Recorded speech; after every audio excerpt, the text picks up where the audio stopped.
Let's do We'll it do it live. live. We're not afraid.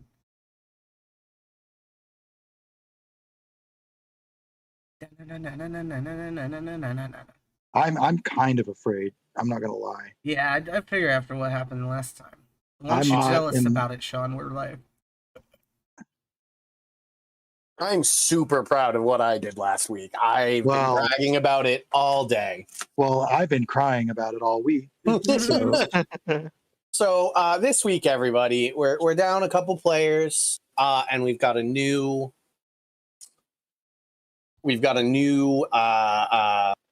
player character in, kind of.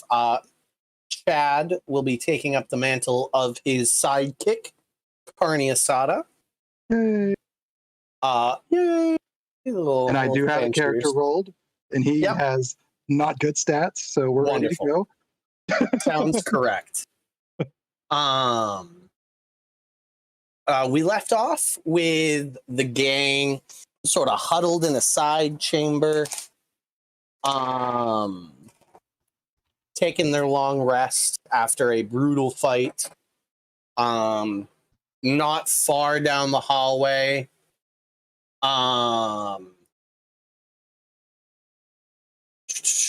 is a bridge with a Durugar guard post on the other side with sort of a barricaded gate. Back the way you came is several off-branch tunnels that you could explore instead.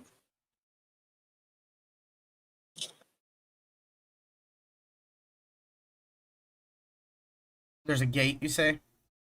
Yeah, so about 200, if I remember correctly, the dimensions I gave was about 200 feet down the corridor. As this sort of the last section of the Underdark you've been in is a bit more tooled, a bit more like bricks than cave walls. There is a bridge about 200 feet down the corridor that I believe converts in Andreas when insearched. And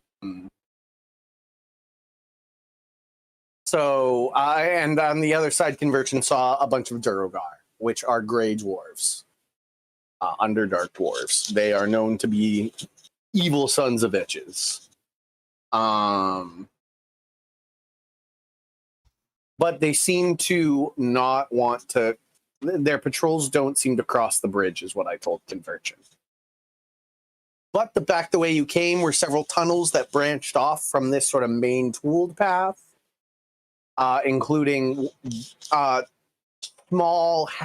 Those tunnels look more like natural breakings off, whereas there was probably about 3 to 5 pooled, rectangular, about 5 feet by 3 feet off the ground, so 5 feet wide and 3 feet off the ground, tooled tunnels in the cave walls in places.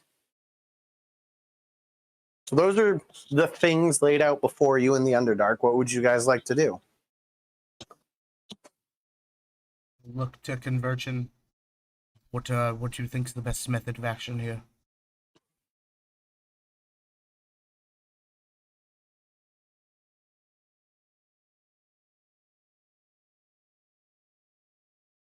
We can't hear you if you're talking. All right, so Sean? Yeah. As part of the long rest, resetting spells, picking up augury. Oh, great. Cool.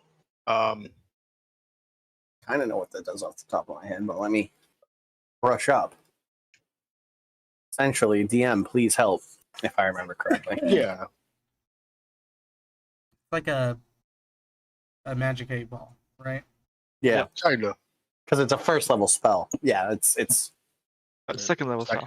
But is it? Okay. Yep. Yeah.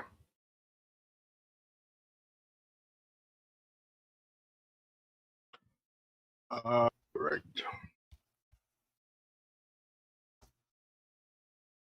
Learned a new ability. Okay, are you casting augury, bud? Yep.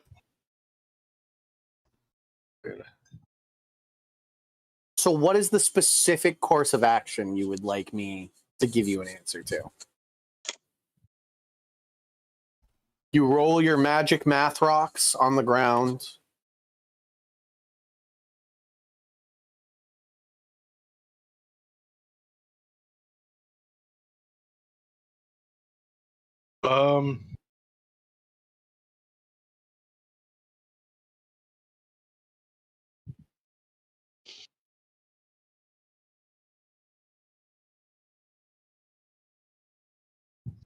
I'm trying to determine what is the best tunnel to take. So you have to, the way augury works is you have to pick a tunnel, and I will tell you how that tunnel will go. You have a specific course of action that you plan to take within the next 30 minutes. So pick a tunnel, whether it's the bridge. Yeah, the bridge. We'll say there's a tunnel to the left and to the right of the cavern, or there are the smaller tunnels to choose from. So those are your 4 choices. Which is the one Conversion would like an answer to?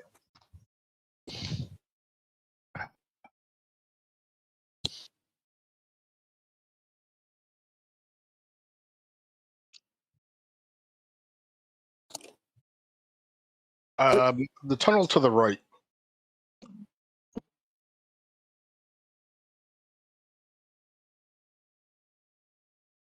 You roll your math rocks on the ground. Everybody watches as they clack to the ground. Everybody but Craig can see them, I believe. Craig lives in complete darkness. Mm-hmm.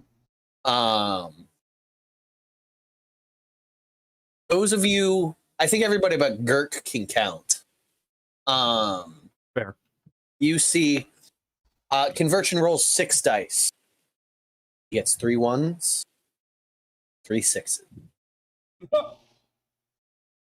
My response to you is wheel and woe.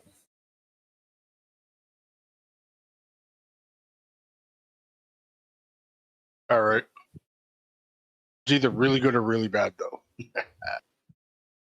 Well, I guess there's only one way to find out. They can provide us with an hour of caution if we Yep. need it. Yeah. I can investigate whichever path we choose to take.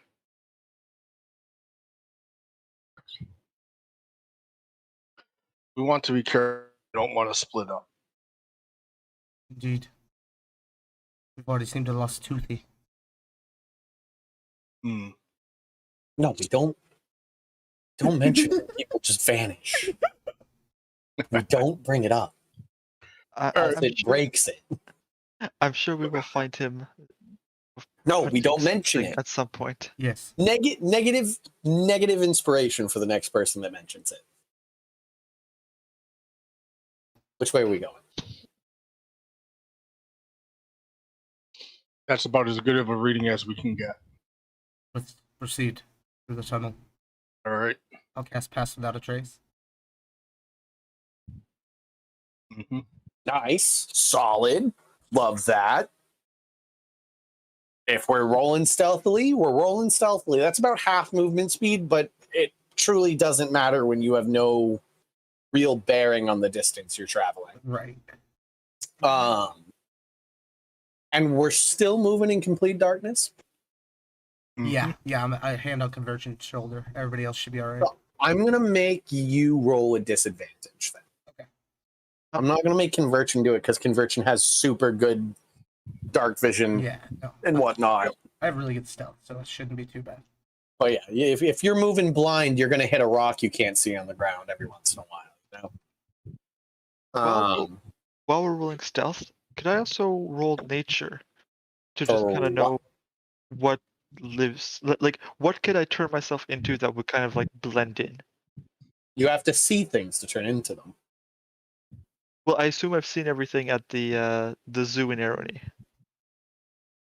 Why is that place a thing? Ooh, it's yours place. It's Red's. Yeah. But I hope know. you paid him. Sure. Every druid visits Red's. Yeah, exactly. unless they have a chit from board, they better be handing him good rocks. They let it ring out from here that the price of admission to the zoo is now a good rock. It shall be known. I thought you mean bad rocks. That's canon. No, Red will take either hard cash or good rocks. Those are the only currencies accepted.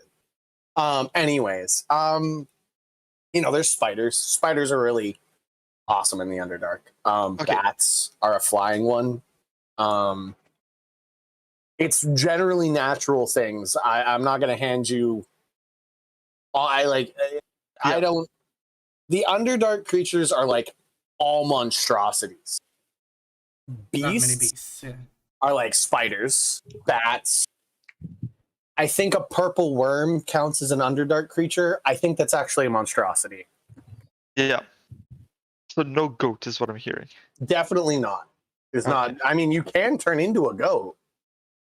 Yeah, but like if the goal is to not attract attention. No, a goat definitely would be an oddity, but also meat. Like something to note, something you would know as a druid, just sort of naturally, is things that live in darkness, especially in this world, have infravision and can just sort of see heat signatures. Mm-hmm. A goat's a pretty warm, meaty creature. So what I'm hearing is there would be an advantage if I turned into something that was cold-blooded. Yes. Okay. But generally, cold-blooded creatures don't have night vision. Yeah, but I'll keep that in mind. I got a 14 on the stealth check. But if you were That's with fighting plus something 10? specific, yeah, you had plus 10 with with the plus 10, then it's 24. with pass without a trace. I rolled a 3 and got a 30-20. Love that. Carney, Conversion, and Gurk. I got a 24. We're rolling with a plus 10, right? Yeah. Yep. For the next And does Gurk roll with I got disadvantage? 21. no, Gurk actually rolls with advantage because bugbears are proficient in stealth. That's not. What? Oh, I would Wouldn't have offset. Oh, advantage. why is that? Hold Efficiency on. doesn't give you advantage. My brain doesn't know bugbears, so you just got to give me a second to pull up the rulings of bugbears. No, it's just proficiency. You're right. It's not advantage. Okay, so yeah, you just kind of roll with better stats. 25. That's a 29. That's fantastic. And what kind of armor are you wearing? Was why I was asking, because I wandered in with just a breastplate. I think you're fine. Carney though, Carney rolls with disadvantage. Carney's wearing some heavy gear.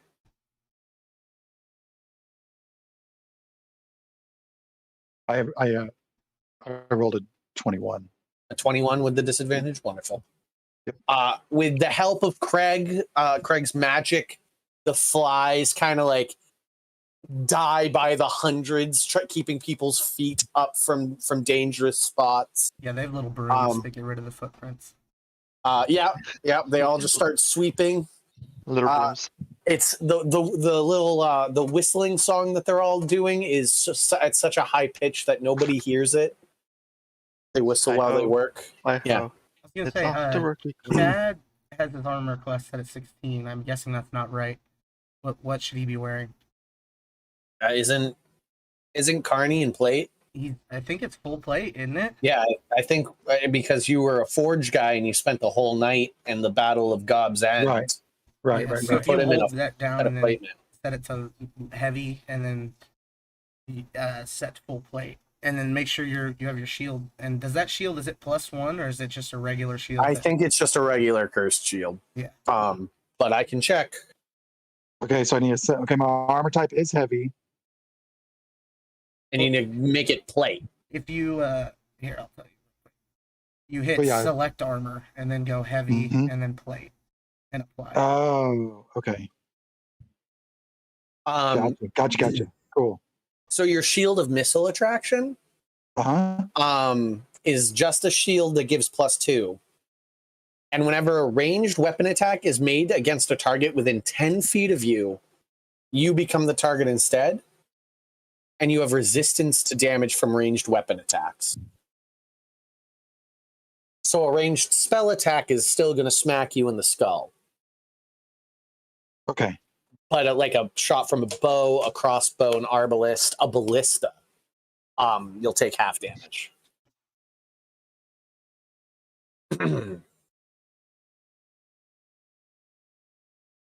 Okay. Yeah, that makes my armor class 20 now. There so we go. That's a lot better. I will be right back because I need some water.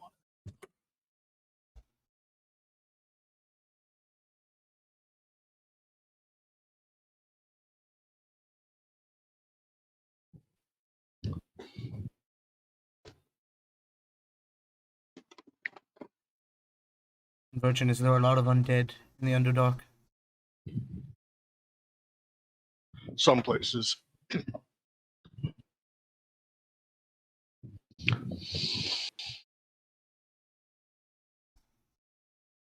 Yeah.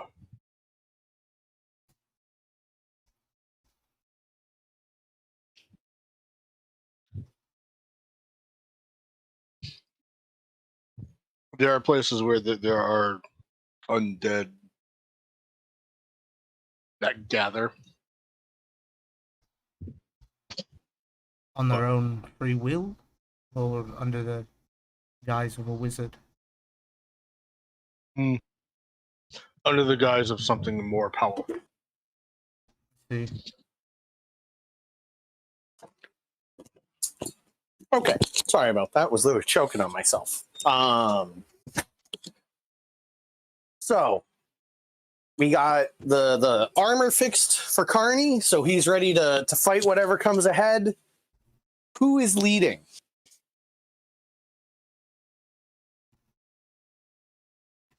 I figured Convergent's probably best to lead with the vision, but I think Andreas was going to keep an eye out for things. Did Andreas ever turn into anything? Not yet. Okay. Can I get a perception check from Convergent then? Can't assist with that one, sorry. Easy enough to take a good watch because you're moving at half speed, being stealthy. Sure. 15. You guys spend the next handful of hours, 3 to 4 by your best estimates, traveling through a winding series of like single file caves that branch into larger caves, and it takes the largest one you come across is maybe 30 feet by 50 feet. They're usually long, if wider, until you come across a single fork in the road. One of the caverns with Convergent's eyes, he sees it just continues in a straight path until the end of his vision. It kind of opens up at about 250 feet and just blackness at 300.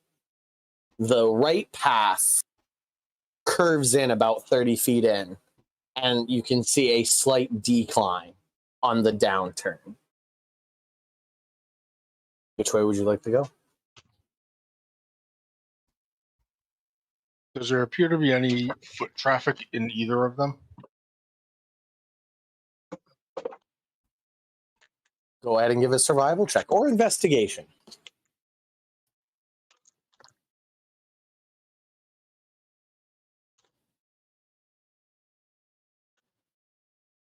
That'd be a 15 survival. Okay.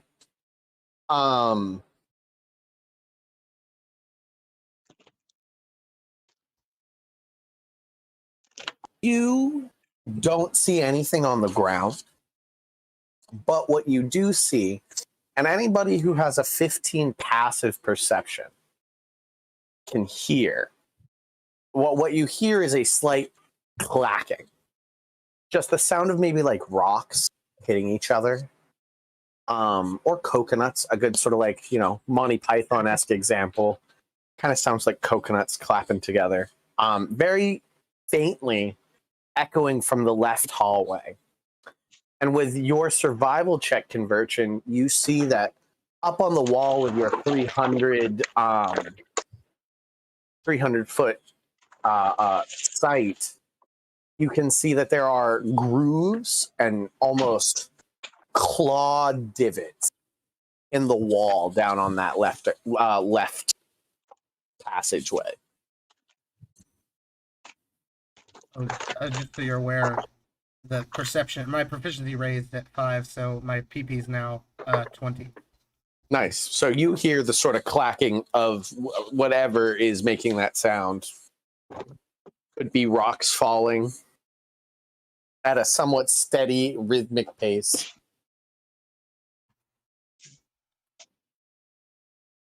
But it's not liquid. No, it's definitely hard clacks. And you notice that it isn't happening at the same intervals. And anybody with proficiency, anybody with a decent intelligence, go ahead and roll just a raw intelligence check. I'll hold the dice this time for you, Sean. Yeah. 8. 8. Anybody else want to roll? 12. 12. 6. None of you pick up anything really. It's just clacking on the down that hallway. It's very faint too. It's coming from whatever that sort of larger cavern is down the way that only Converging can see. And it was the other one that had the claw marks, or that one too? No, that one was the one with the claw marks up on the wall that Converging saw. The other one, you all can see that it turns and starts to decline in sort of an almost spiral fashion.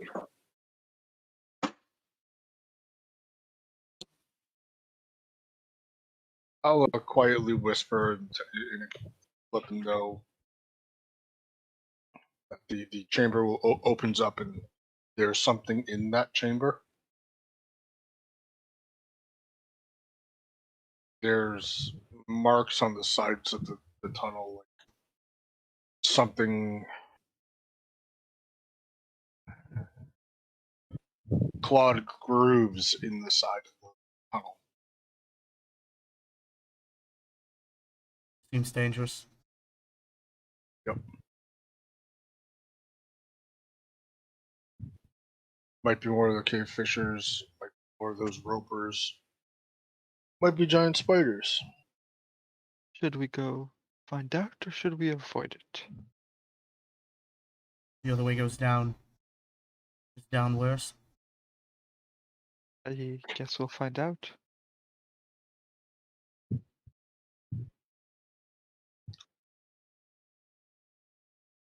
So the move is to go down the downwards way.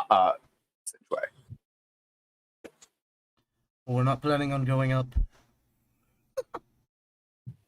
Nice. So the party turns and avoids the clawed passageway and winds their way down. And Converging, most of all, senses that there is a constant downturn.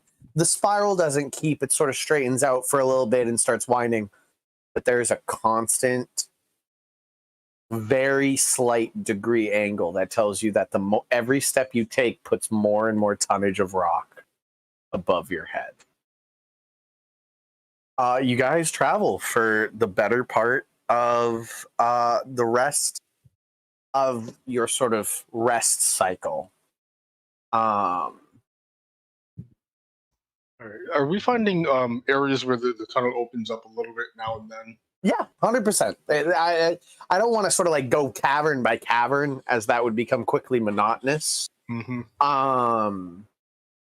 But you guys do often find larger rooms About the largest you get at this depth is a 60 by 80 foot sort of larger cavern. This one has another one of those streams and slight moss moss coverings. 40-foot away from all stalagmites. Yeah, you guys have a real, like, those places I'm sure don't feel safe to you, so you quickly hustle through them. But, you know, it's up to you whether you want to stop. There's plenty of those. There's several kind of smaller off branches, but, you know, any of them you go down quickly end up being dead ends. There's generally this one main large passageway that you guys are traveling down through. All right. One of the things I am looking for is signs of other things passing through. The most prominent example you find in your day's course of travel is a circular hole drilled through the wall. About the size, it's about 20 feet wide, just a circular burrow on one side that there's just jumbled rocks on the ground. And then it seems to have like carved almost a circular archway and the normally very like haphazardly naturally formed tunnel with stalactites coming down and stalagmites kicking up. Mm-hmm. There's this circular sort of archway that's some massive creature or magical implement. It looks like seeing in your adventures and seeing all of the magic, it looks like possibly a magical detonation might have happened here that just like absolutely annihilated and sheared the rock, or a massive creature has burrowed a path that has collapsed in on itself since that creature has passed through. It's hard to tell. Something maybe like a purple worm. Yeah, a bullet also comes to mind. All right. Zorns as well. True. All right. And as we're getting later in the day, going to try and find a smaller chamber where we can get off, kind of out of the path, as it were. Easy enough. You kind of follow down one of the side passages, the natural sort of divots in the wall. It's a very tight fit at first, and then it opens up into a 15 by 15 sort of circular chamber. At the top, there's a bunch of spider webs. It's unclear if it's up there. All right. No spider webs on the ground, and just sort of a quick inspection shows you no filaments. There doesn't seem to be a cave fisher up there. But there's just a bunch of spider webs, very easily seen spider webs.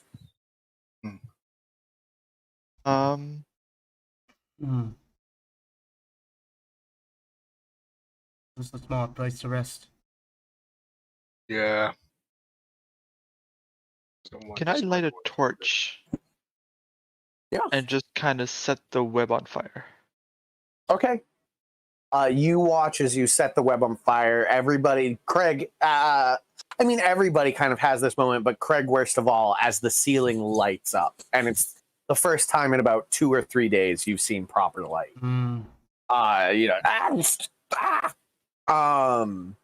Everybody covers their eyes.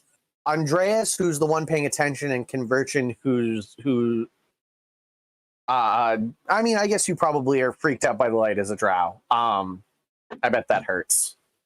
So probably only Andreas. You see the probably several hundred, if not 1,000, tiny spiders scatter across the ceiling and spread out. They just sort of like disappear into cracks and crevices. Some of them kind of come down and Gurk squishes them, and it's not hard to deal with them. There wasn't a giant spider, but it was a huge spider colony that you've just destroyed their home and scattered them to the winds. Well, now I feel a bit bad. Yeah, you probably should. But better safe than sorry. Is something druids do often. Only on weekends. Thank God you're not like a cleric or a paladin. Your god would have been like, that was bad. That was bad. Yeah, it depends on the god. Yeah. I'm gonna take out the drift globe as we're settling down. And Okay. just set it on regular light. I'd Okay. also like to pull out Clarny's book that fills itself in constantly Mm-hmm. and just look in it and see what it See says. what it says. Yeah. It's currently writing in gibberish. Mostly gibberish. It's a language you completely do not understand unless you know Infernal. Do any of you know what this book is? It was on the dwarf.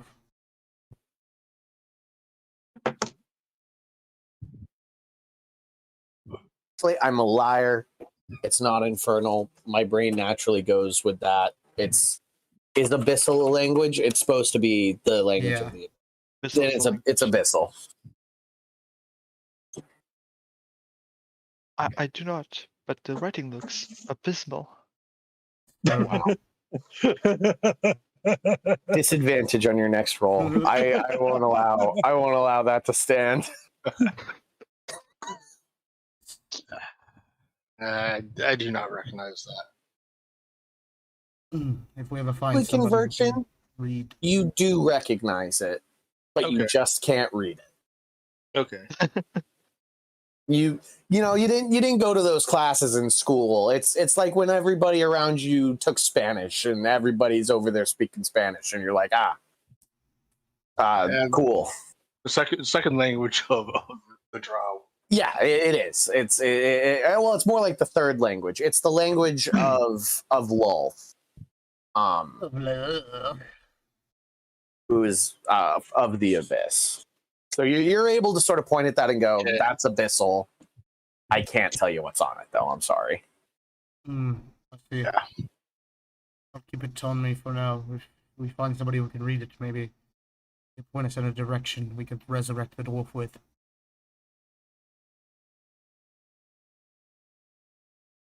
Maybe. All right. I We'll will. be casting Leomin's tiny hut. Boop. I will set up a hunting trap outside like maybe 5 feet outside the door of our tiny hut. Okay, so anything like in that conspicuous. hallway. Yeah. In that little branch. What's a hunting trap? Basically like a bear trap. Did I give that to you at some point? It comes in the explorer's pack. Wow. Who decided this? Mm-hmm. Who at Wizards was like, you know what the players need when they make a character? An iron bear trap. I mean, like Andreas just kind of found it at the bottom of his pack and was like, "Oh yeah, I have this from a I time. could use this. I'll use it. Like, fuck it." Chain it to a rock, put it in the corner of the hallway, and like, what could possibly go wrong? Hope no one has to go pee in the middle of the night. Which pack has this? I think it's the explorer's pack or hunter's pack. Hunter's I don't know. pack, maybe. There's no hunter's pack. I mean, I'm not going to tell you not to do it. It's kind of funny, but I'm just like, who and what gave you a bear trap?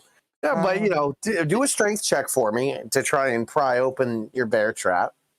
Oh, the druid ladron is very good at. Holy shit! I got 18. Yeah, with the strength of the bear, you open up the jaws and leave it there. You return to your Leomin's tiny hut. What's your background, Andreas? That's a great question. I think researcher.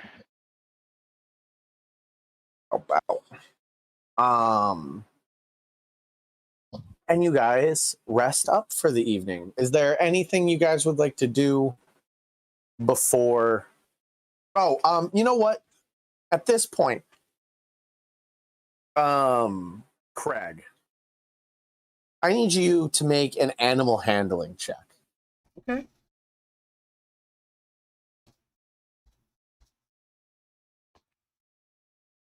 Um, 19. So this is also because I remembered this today and I never mentioned it to you guys. So Craig just realizes just now, several days into the journey into the Underdark. You let those horses go free and pointed them towards the capital. There's a desert that was going to take you like a month to get through between you and the capital. Mm-hmm. Poor Paul and Carl. You're also sending horses no directions. you pointed it away and you're like, that's the way to the capital. Head that way. And they're 100% now like skeletons in the desert. I mean, not 100%. Yeah, they're not. They haven't completely decomposed yet, but they'll get there. They'll get there. I feel like that should be rolled. At that point, it's a statistic. But that's what Craig. It's one of those things where you're about to kind of take your meditation, and your eyes snap open, and you're like, oh no, God. oh no, What have I done? Christ. Get upset to myself and keep it that way. You spend the next 10, 15 minutes trying to figure out if there's anything you could possibly do to help them now, and you realize that their fate is on your hands and you'll remember them forever, and that's how you will keep them alive. Paul and Carl will remember this.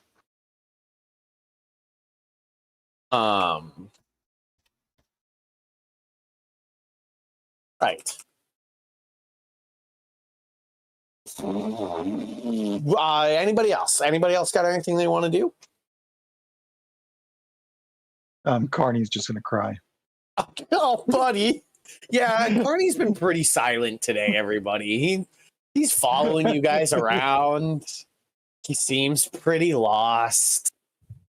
He doesn't have Clarny to kind of guide him. He's just kind of like head down, cries himself to sleep this evening. But you guys all get rest at varying levels of success.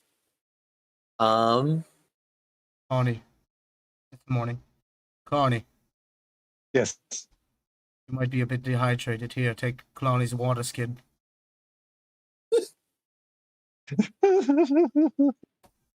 He just starts sobbing as he drinks water.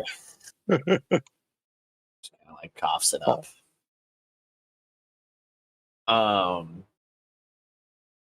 Right.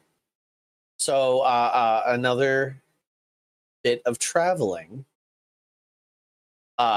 Very in the first hour or two of you guys traveling, you guys come across another bridge. This one seems a bit more it's almost natural until the bridge. The cave just sort of ends in a natural overhang of a river that's fast moving underneath. But you can tell that what was probably a natural land bridge has been magically sheared to be a more constructed bridge. Conversion can go ahead and make me a history check. Hey, there we go. 19. A 19? There's only two peoples in the Underdark that would naturally carve a bridge. Either the Drow or the Illithid. And the only reason the Illithid would carve a bridge would be for a slave highway.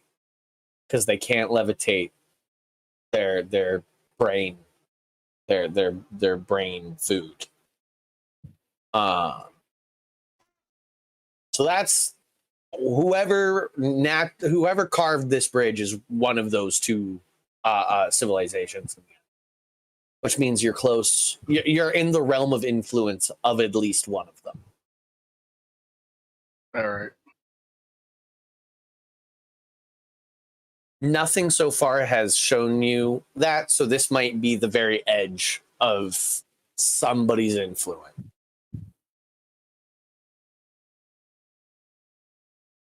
We need to go back. Take the other path. Take the left-hand path. Question. Yeah. What is our purpose here? Because we seem to be avoiding all the man-made structures here. Or humanoid-made structures, to be politically correct. Because so That's far, not even. Sorry. we found two things, neither of which, well, both of which would kill or worse on sight. You think this What bridge you- here not from your people? It might be. Then why don't we follow it? We are not here to make friends, and I don't think we will find any. If we're just trying to get through this, then okay. But if we're trying to like find answers or make alliances, then we will have to run into sentient people eventually. What is our biggest concern? Is it the Draugr? No, probably the Illithids. These are the brain Maybe. suckers, yes.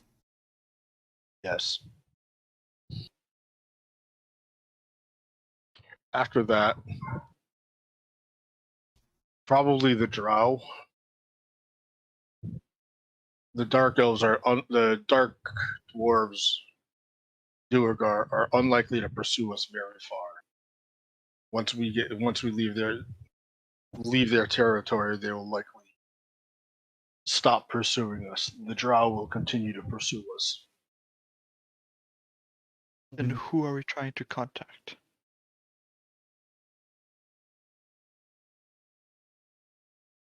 Oh, that's a great question.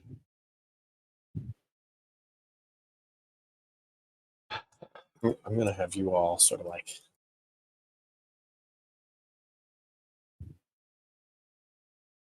huddle up.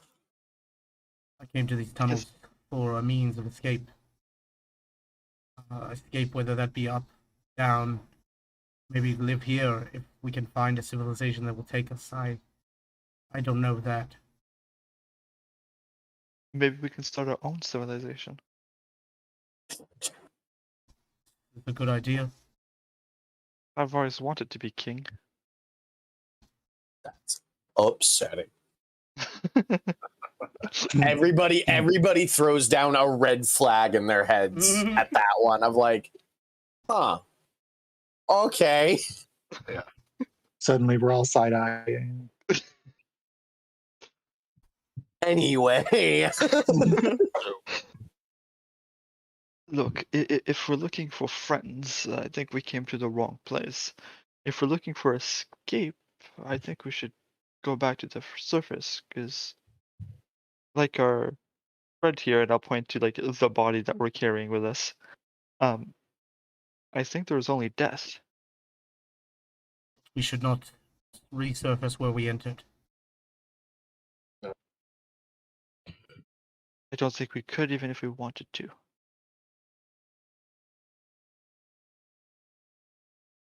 If we proceed here, what's the chances it's Illithid?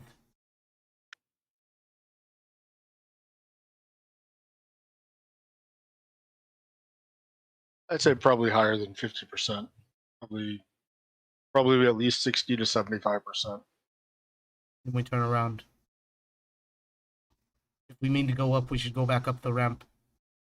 Take the other tunnel. Yep.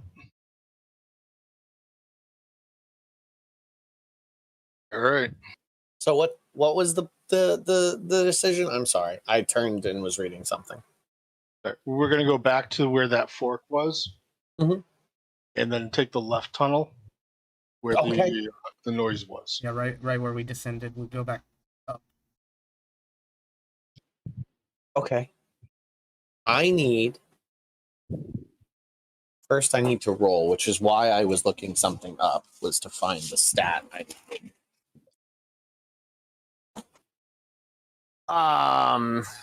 Conversion, what's your passive? Passive is 16. 16. Cool. So I got a 16 and a 20.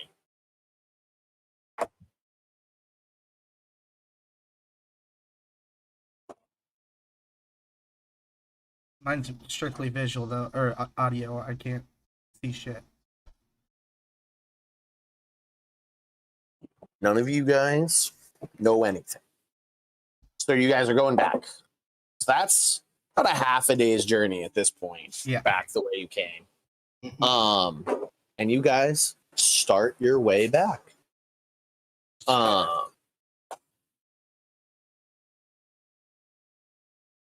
Right.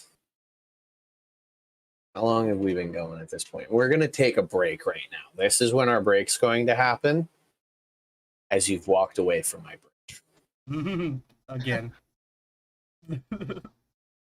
There's a You lake. have We'll be back. walked away from my bridge.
We back what?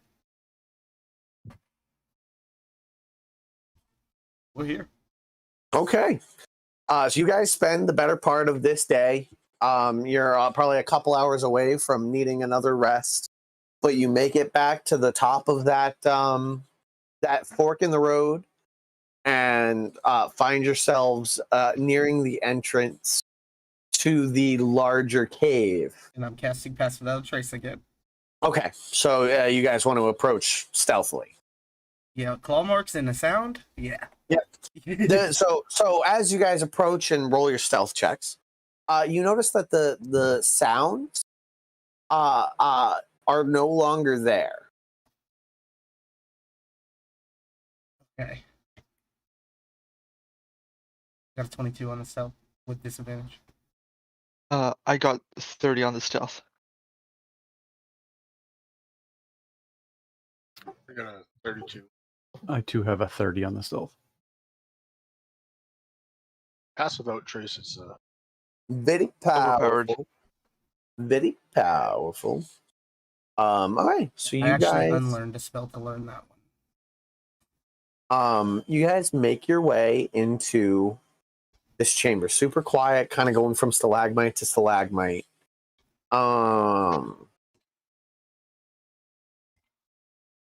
Looking in, you see that this that another stream kind of floods the lower part of this area. The walls go as high as you've ever seen them in the Underdark. The ceiling's probably 120 feet up. You guys all very sneakily make your way in.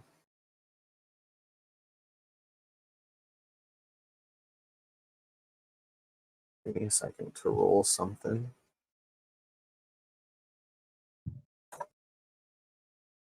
Virgin, is it easy for you to lend me your eyes? yeah, Would we appreciate it if something happens? actually. I can do that for all of us. Really? I All five.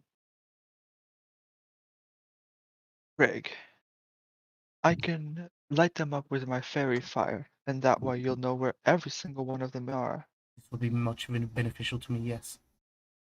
I will try my best. Thank you. You'd need to know where to put it.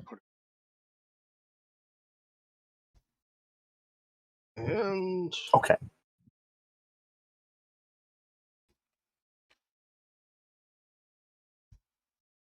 yep, I can share the 300 dark vision with all four of you. Boop, boop, boop. So you all have the dark vision. That helps you see that up on the ceiling, large dark bodies covered in a carapace. Their heads almost bird-like in nature with long, vicious beaks.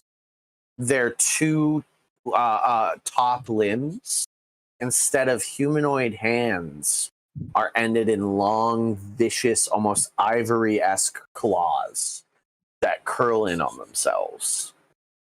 Converting, you know these creatures to be hook horrors. They are perched. There seems to be two of them in the center of the chamber. Where did I put them? They're over there.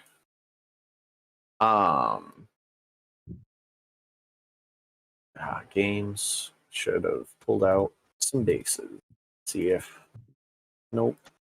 Yeah, that'll do. Let's make cool. Conversion, are those cave turtles? Why? Why does it hate me like this?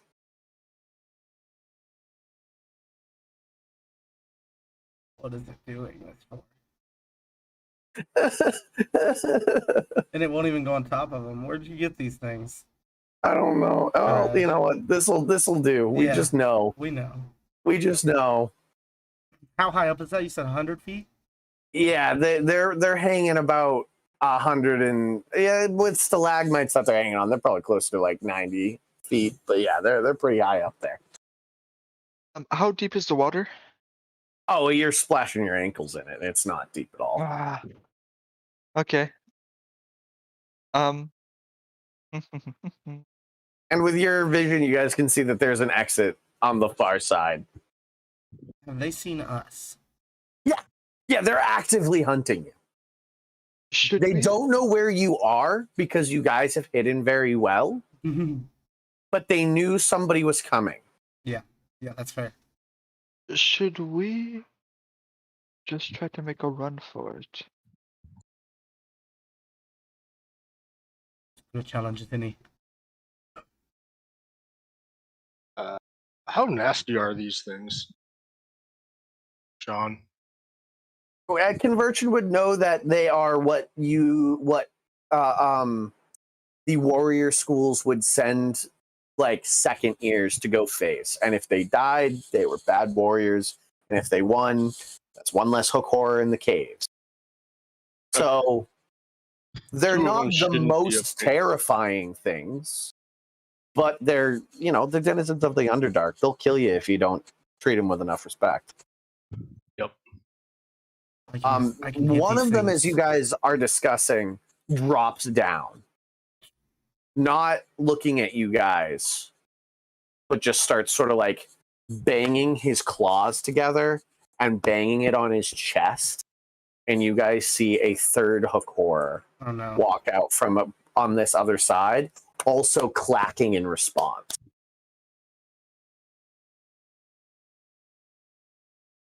They seem to be communicating, which is what your failed intelligence checks would have told you last time you were here. Is that the That was their banging voices. is a Or- language. So these two seem to be conversing. Jeez. Delete. And this one up top seems to just be on Overwatch, keeping an eye out in the cavern. They seem to be, if not the smartest of creatures, they seem to have some sort of brood or society that they function in. They impact often. Yes. Yeah, this. Wouldn't expect more than this, though. We should fight. Should we? We should try to sneak around. No, we're not going to get around two of them. I think you fairy fire those two now, and we go. You got your crossbow ready?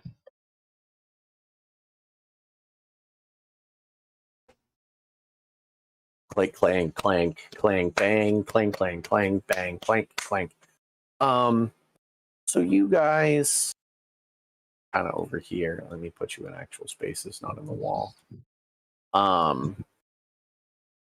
Could possibly find some stalagmites to pepper this area. Give me a second.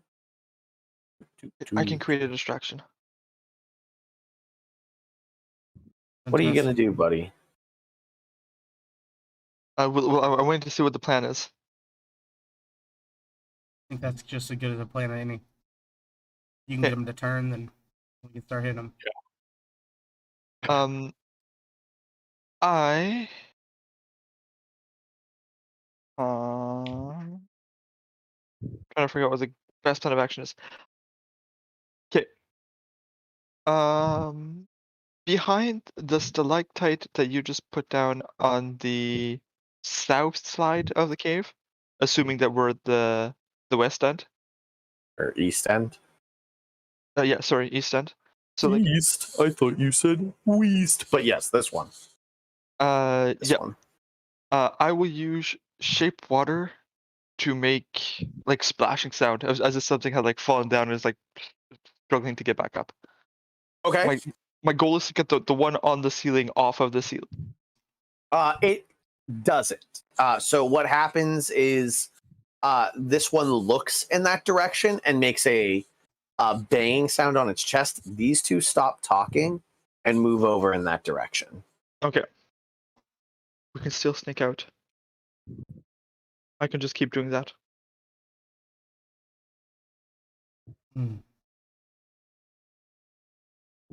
Whatever you want to try, let's do it. Move quickly. We're on the right. I still have pass without trace, so I'm gonna go behind the selected on the right. You gotta stay within 30 feet of me. I have 30 feet of movement, so that's convenient. Move together. And I'm assuming this means a stealth check. Yes, we're gonna do another stealth check for everybody that's moving. So I heard Carney moving. Girk, are you moving? Oh yeah. Girk's moving. Conversion. Yep. Okay, so that's a stealth check for all as they move. You move your initial 30 feet. We're gonna have to do this every time. That's 26 for me. Wonderful. 27 for Girk. 28 for Clarny. Because of the vision, I didn't have disadvantage this time. I got an 18, but I'm rolling plus 17. Yeah, 25.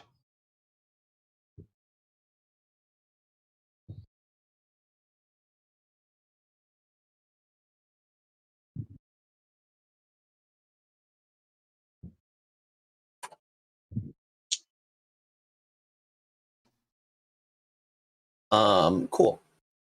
Hello. Okay, goodbye. These creatures seem to be enthralled by something that's over there. One of them swings its hook down viciously into the water, catching nothing but a few sort of like floating algae. You guys continuing around? Any sort of attempts to keep their attention away from you? Is conversion as like far like This is how I have it. I mean, it can be different if somebody tells me to put them somewhere else, but unless told, I'm just sort of moving everybody in a unit along the way. I will gesture for everyone to keep moving. I'll try to keep Craig close to me so that once conversion and everyone is like past me, I'll make a noise towards the cave entrance with Druidcraft. Okay. So you guys are going to keep moving now. Yeah. Yeah. Okay. Everybody roll your stealth checks with disadvantage. Disadvantage? Yes. Yeah, we're just out in the open at this point. Yeah. That's 28 for Girk. 11. I had a 13. natural 20 on one. +1. Or +10, Clarny. Yeah. That is Clarny. Oh, plus no. 10. Yeah, I got a 13. I got like a A 38. 13 for Andres. Okay. So I am going to roll 3 times. 11. You trying to beat? Okay. 3, 5, and a 6. Okay. So the 2 on the ground are very focused on the splash in the water. That's not normal. They think that, there's something to eat. The 1 on Overwatch, though, rolled a non-natural 20.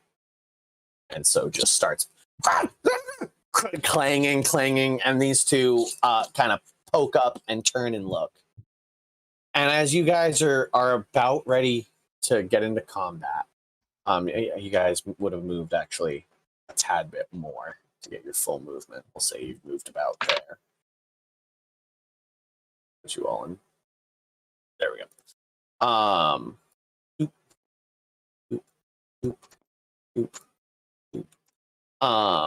Conversion, you hear a sound that makes your heart sink. And it is the slight clicking of hand crossbows. As a platoon of drow appear from the shadows the way you guys just came. Hunting you guys since the bridge with their lowest stealth roll was a 26. Oh, wow. They appear from the shadows. All with their hand crossbows. 1, 2, 3, 4 of their hand crossbows fire at the hook horde that is on the ceiling. 2 hand crossbows. 1 goes after Carney. 1 goes after Andreas. So both go after Carney. So both go after Carney. And what Conversion, what really sinks it for you is you see seems to be a platoon of male drow with a single female dressed in the silver webbed finery of a priestess of Lolth. Yep. So I'm going to attack the hook horror real quick. They got their ambush. So they're going to absolutely annihilate that guy with advantage on their rolls. That's a natural 20 on the first guy. So 25. Oh, Joe was wanting to join still. And that's a second natural 20 on that hook horror. Can Joe show up from behind? Joe will just appear like we always do. Thank Help God. from behind it. He just materializes, also with the pass without trace, but with also a failed stealth roll. Oh no. We'll hold on a quick second. Hopefully he'll show up real quick.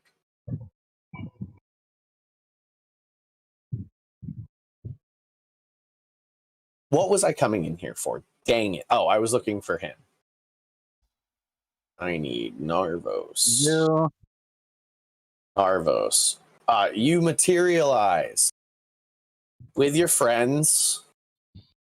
On one side, there are massive bird-faced, claw-handed creatures that are clacking and clanging. And on the other side is a platoon of drow that have opened fire. Well, this seems to be a fine mess we've gotten ourselves into. So they As opened always. fire. Oh, I annihilated this guy. I'm not even going to roll. Like, I rolled 2 natural 20s on him. Oh, I annihilate this hook horror. He did. You guys just see tiny hand crossbow quarrels. You don't even see the hand crossbow come out of their cloaks, but the hook horror that's on the stalactite falls the 100 feet and with a sickening crunch slams into the ground. These two instantly start to book it. Their instant response is we're out. And turn in that direction.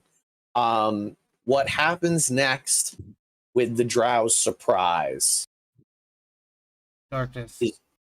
is a bubble of darkness is slammed on top of all of you, and that's how we are going to roll initiative, as just pitch black engulfs all of you. Do Convergent Specialized beat that? I don't think so. that I'm aware of. Let me look I it have to up. look. My goblin features include darkness is dim light within 60 feet of me. This is magical darkness. The magical Oh darkness. no! Yeah. The worst kind of darkness. Yep. Yes, it is. Or the best It kind of is darkness. classic drow tactics of put them in blackness. That is, I'm going to take this first roll of the night. That's not bad. I got a natural 20 for initiative. Twilight Domain.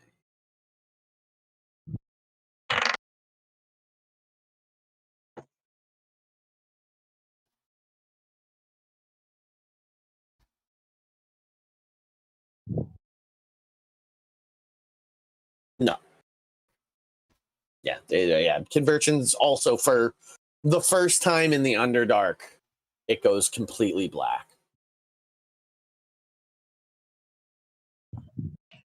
Yep.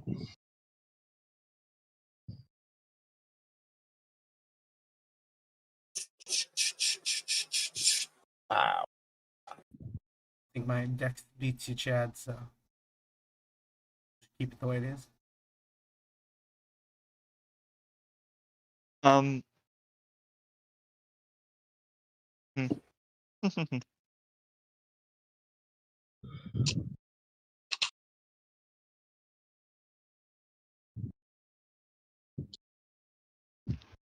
My dex is 11. I'm not sure what yours is. 18. Oh yeah. 18 dex, 18 wisdom. Craig's got stats, yo. Okay. He's Nice. stacked.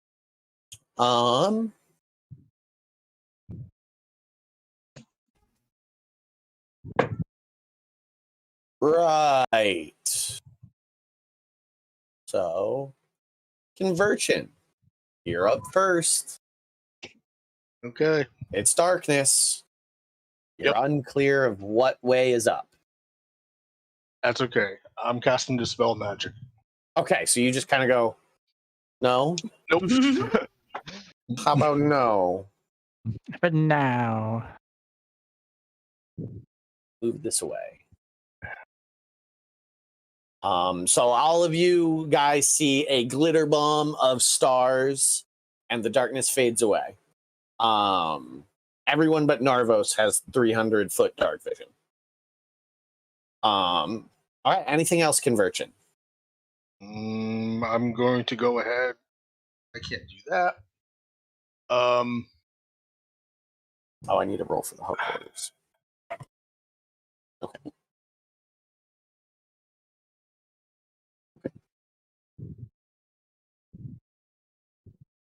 I assume the pink one is the cleric.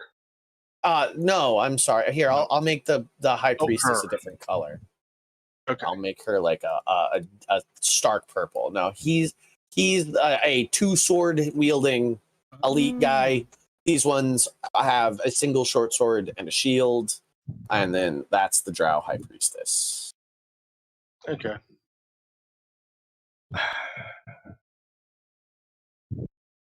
I'm going to move up and engage the one, and I'm going to move into the spot next to the stalagmites. Yep. I was just sitting here thinking we take Conversion's lead, so I'm glad to see. We're fine. I mean, he knows that there's no running from the Drow. yeah. Conversion, as you run up, the venom, there's really no other word for it, in the eyes of this Drow soldier that you come into melee with is just palpable. You can feel the hatred of this fellow Drow to you. Anything else? I'll look at the group as I'm approaching. Like, you can lay down your weapons now. Vicious In Elven. Elven. Okay, they do. I think all of them. Yep, all of them do know Elven. The vicious laugh that comes from the Drow High Priestess of just like, who do you think you are type laugh, as she thinks she's about to catch a fine sacrifice for Lolth. Next up, Arvos. Alrighty. Well, the way that just went, I don't have to ask my above table question of if we can talk it out with these guys, because the answer to that is obviously a no. So, Or no, Drow. what I'm going to do to start is, first time I've actually used this, I don't know why I've waited this long. I'm going to Radiant Soul, Asimar, which means I get glimmering eyes and 2 wings, and I can fly around. Yep. So, but that's your action to do. That's my action. So yeah, basically dead. I think that'll do it. Just kind of getting that out there. You move? Yeah, I'm getting there. I'm gonna also actually I will bonus action hex the priestess. 5, 10, 15. Yeah, you can do that. What are you hexing her with? Let me get to it.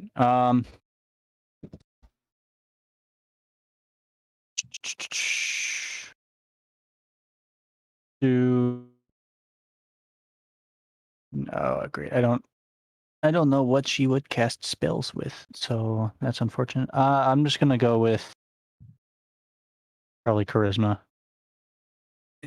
It's not like saves, hexes. It's skill checks. Yeah. So Yeah, ability your best checks, that's bet right. is always strength. That's Yeah, my true. hot take. Hot takes with Nick. Yeah, we'll do strength. Okay, so she has disadvantage on strength saves. Wonderful. And movement, buddy. Yeah. Movement wise, I'm gonna move to the right. About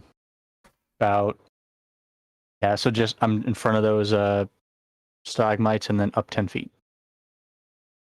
So I can fly.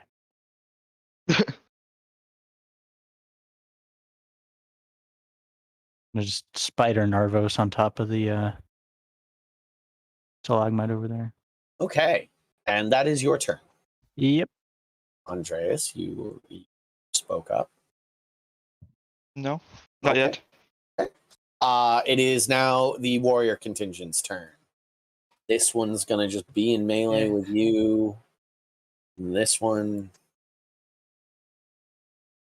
puts you all back into darkness. This one.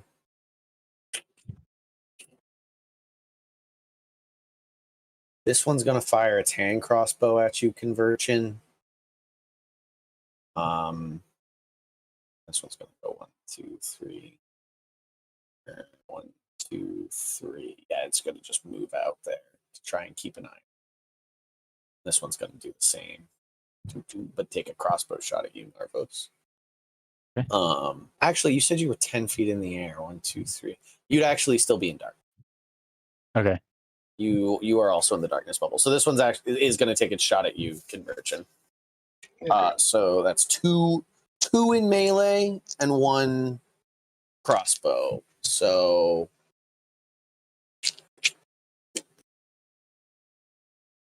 first melee attack, a 21 to hit. Yep. You take from the short sword 4 points of piercing damage. The second one is a 19 to hit. The second melee strike. Yep. It is from a different guy. So this one made the first strike. This guy made the second strike. They're not. It's not multi attacks. Yeah. 7 points of piercing damage. This short sword catches you right between some armor plates. And now the hand crossbow. Click. A 15 to hit. That'll miss. That one clangs against your armor. You see the green of the poison slides off on your armor. That's their go. Next up is Craig. You are back in the darkness. I move straight out. I bump into. You bump into Gurk. Yeah. And but just I keep like going. hard I get move. there. I see those guys. I go. I think I have 2. 5, 10, move 15, 20. Yeah, you got 2, 10 feet 2 to more. the left. Then. Boop, boop. Yeah. To walk out, you see 2 drow ready and roaring, and you go, oh, this way, I guess. I look over and see Conversion bleeding. Cast Healing Spirit on him. Oh, okay, So on some that of my spot. Flies fly over there, all glowing green, and chill on him. Opponents, lock, screen, triangle. Give me my triangles. And then I'm gonna let 2 shots go at the priestess. Okay. First So one. that's a bonus action spell? Yeah. Dope. First attack is not super high, 14. That misses. Yeah. She seems to have some pretty decent armor on. That was a real low roll. Second attack I'm making with a sharpshooter. Okay. So -5. Much better roll. 23. Yeah, well, that one's gonna clap her. All right. And this will get a D8 6. A D6 of extra piercing from bugs.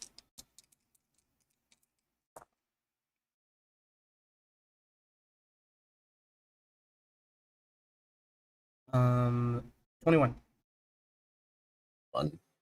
I mean, a solid an arrow just enters her shoulder, and the mirthful laugh she was giving ends, and her dark vision just kind of sees you. She's like, oh no, she's got 120, so she sees you just fine. And she's like, you. Mm-hmm. That's me. After you is Carney. It's darkness. Okay. So you I'm kind of got your going- back to a wall and are in pitch black. So if I'm out of the circle, I'm out of pitch black, right? Correct, but you are unclear currently where the edge of the circle is. So you kind of just got to pick a direction and go. I pick a direction blindly and run. Okay, pick 1 through 8. 2, 3, 4, 5, 6. The 2 of his spots are walls, so he won't go. So roll a d6. Okay. It's gonna be a 4. 4 Right. straight out. Takes 20 Boom. feet of your movement, and you end up right next to Craig. Okay, cool. I'm just gonna be ready. I'm not gonna do anything. Just gonna Okay. stand there. Hold Okay. your Like I'm gonna be like shocked, like oh my goodness, like I'm out of it. Classic Carney move. He pulls out his shield, his sword goes into phalanx move, and is like, "Oh God, I miss Clardy." You want to take a dodge at least? Well, yeah. There you go. Okay. Take a dodge. Yeah. I'll take a dodge. Right. Next up is Gurk. Kirk would have noticed convergent going past him, no? Correct, me. Go ahead and make. What is your passive perception? 9. No, because it's you didn't feel the rush of wind by you. You just kind of like dark, bright, dark. Well- Oh God, oh no. What about when I ran into So it? you were in Yeah, the same, I moved while it was after I dispelled it. but he's back in darkness. So he's lost all sort of sense of direction again. Yep. So pick it. You're in the tough spot of needing to roll a d8 if you unless you just pick a direction. Well, I can't just pick a direction because I can see a map. So go ahead and roll That's right. something. Let's roll a d8 then. Go ahead and roll a d8 yourself. It's a 1. 1, 2, 3, 15 feet. Puts you Uh, right next to Carney. And No, you can see Craig. if I could see once I got out, then I would keep moving to Okay. engage. 2, 3, 4, 5, Nope, 6. back Puts me you. up one more. No, because I have 10 feet. Yep, okay. So right there. Man, I hate when you're attacking 10 feet on a diagonal. I'm putting you here. I get a natural 20 on one and That poor man. 23 on another. Okay. You rolled twice, so your first attack was on who? The guy right in front of me. Okay, and your second attack was on who? The same guy. Okay. Well, I guess I'll do one attack and then I'll do the next one. I'm Okay, assuming. then we'll re-roll that one. So that's Okay. that's how I run it. If you roll twice, you're hitting the same guy twice. If you kill him in the first one, you just bury your axe in a dead man a second time. So first roll absolutely crits him. Roll your dice. 12 plus 4 is 16 and plus 7, 23 points of damage. 23. You take your axe in your long reach and you carve him from shoulder to pelvis. And just with a sickening sliding sound, the top half of this drow collapses into the dirt. Action surge. And that's a dirty 20 to hit. Okay, that hits.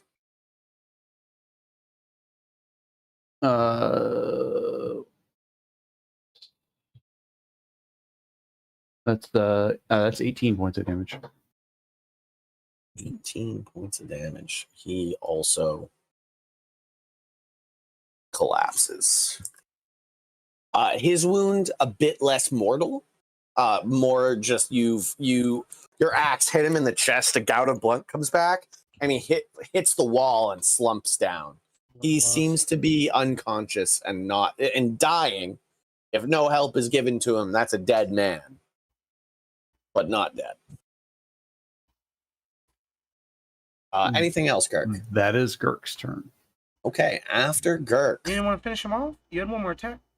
No, I'm still level 4. Oh, okay. The hook horrors book it. They leave. They're abandoning ship. One of their 3 is dead. They climb the walls and are just not engaging in trying to find a crevice to escape in. And that's their turn, is moving 60 feet up a wall. Next up comes the Drow High Priestess, who is... I think that's what I need in this game. She starts muttering a spell, whispering praises to Lolth. And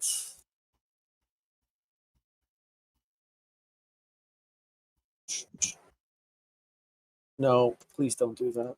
That would have been something. God, no.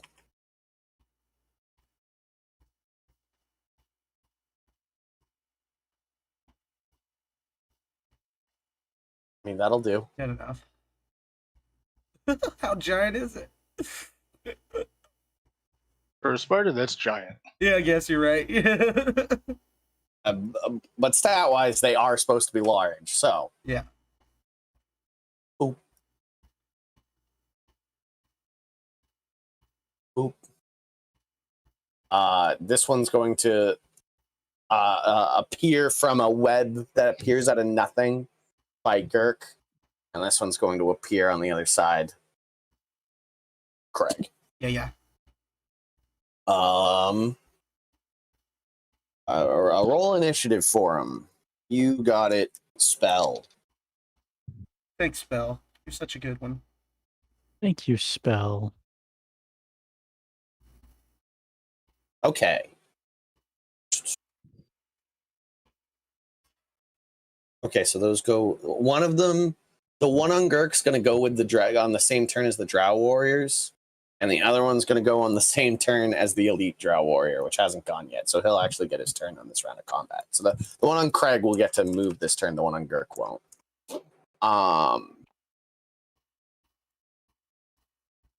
That's her action. She is going to kind of tuck behind this wall and give herself half cover from you, Craig. Yeah. Because that arrow sucked. The other ones suck too.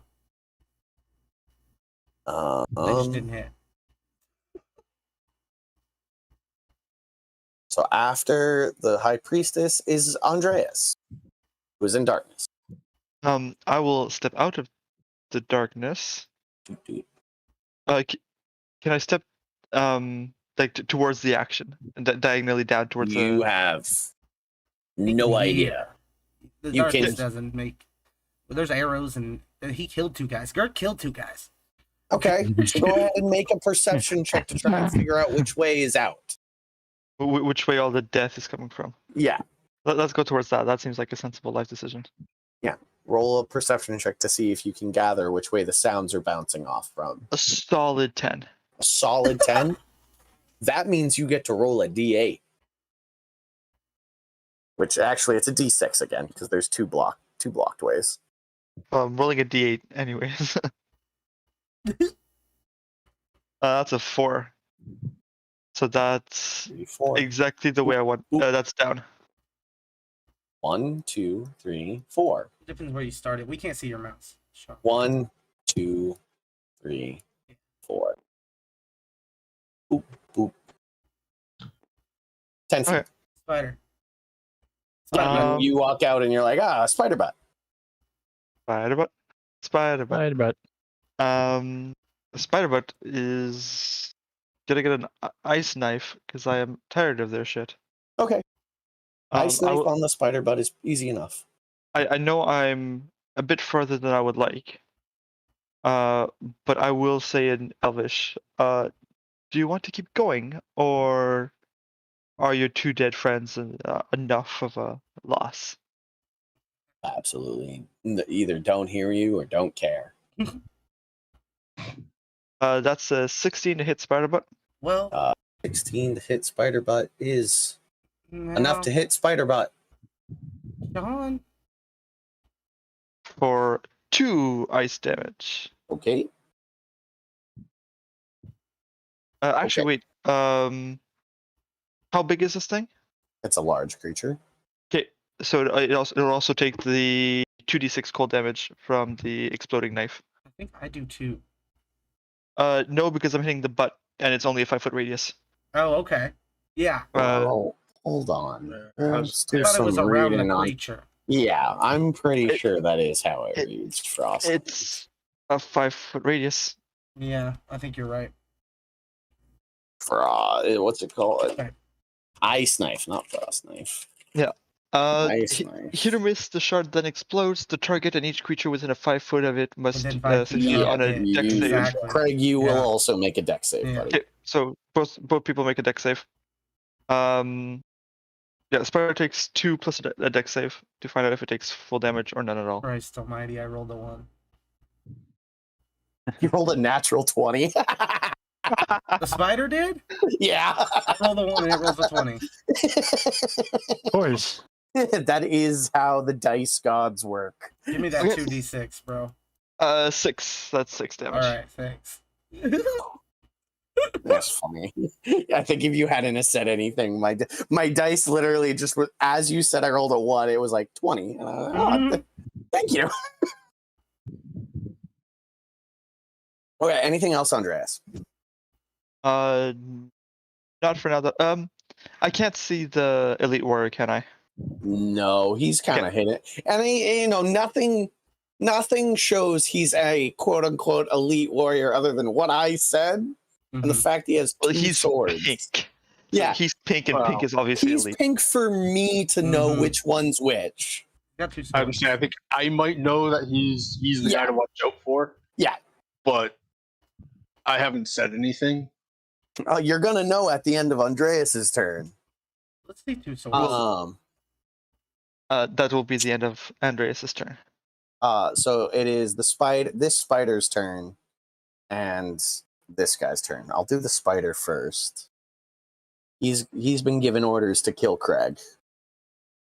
So that's what he's gonna do.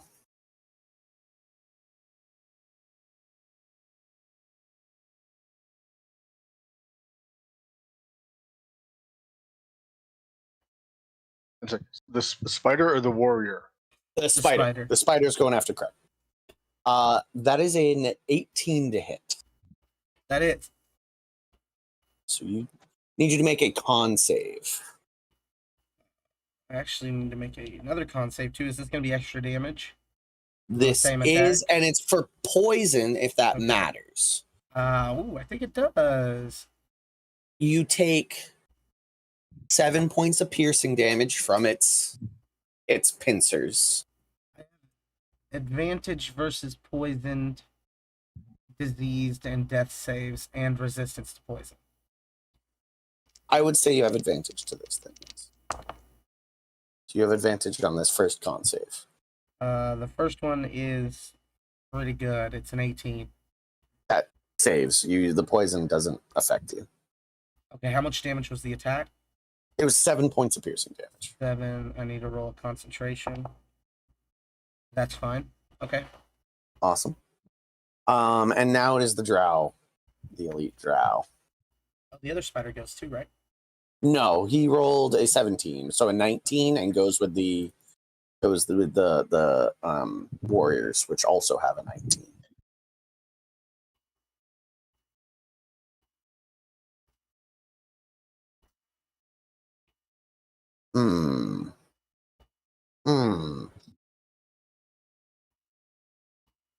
You know what? Nothing will tell you that this guy is anything special. He's going to take a step back and to the side so that he's also got half cover from Craig as he saw the arrow slam into the.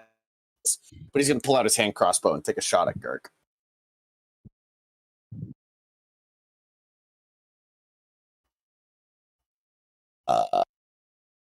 26 to hit. Mm-hmm. I need a con save from you as well.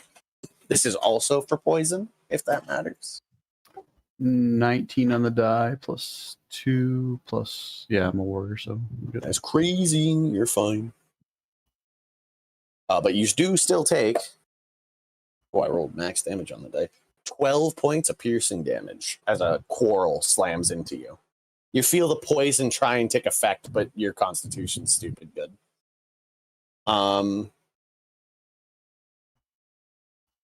Pulls its shit together. That's his turn. Brings us back to conversion. You heal, I think. I don't want to be in charge of that, Craig, but Yeah, no, you I'll heal, do buddy. it once. I got you. What's the healing Yeah, spirit? no, I get 5 rounds of it, man. Which you heal for 8. That was a good roll.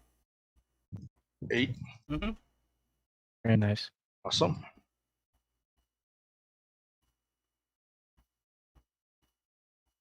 I'm going to bonus action cast Spiritual Weapon and drop it between the warrior and the priestess and take a swing at her.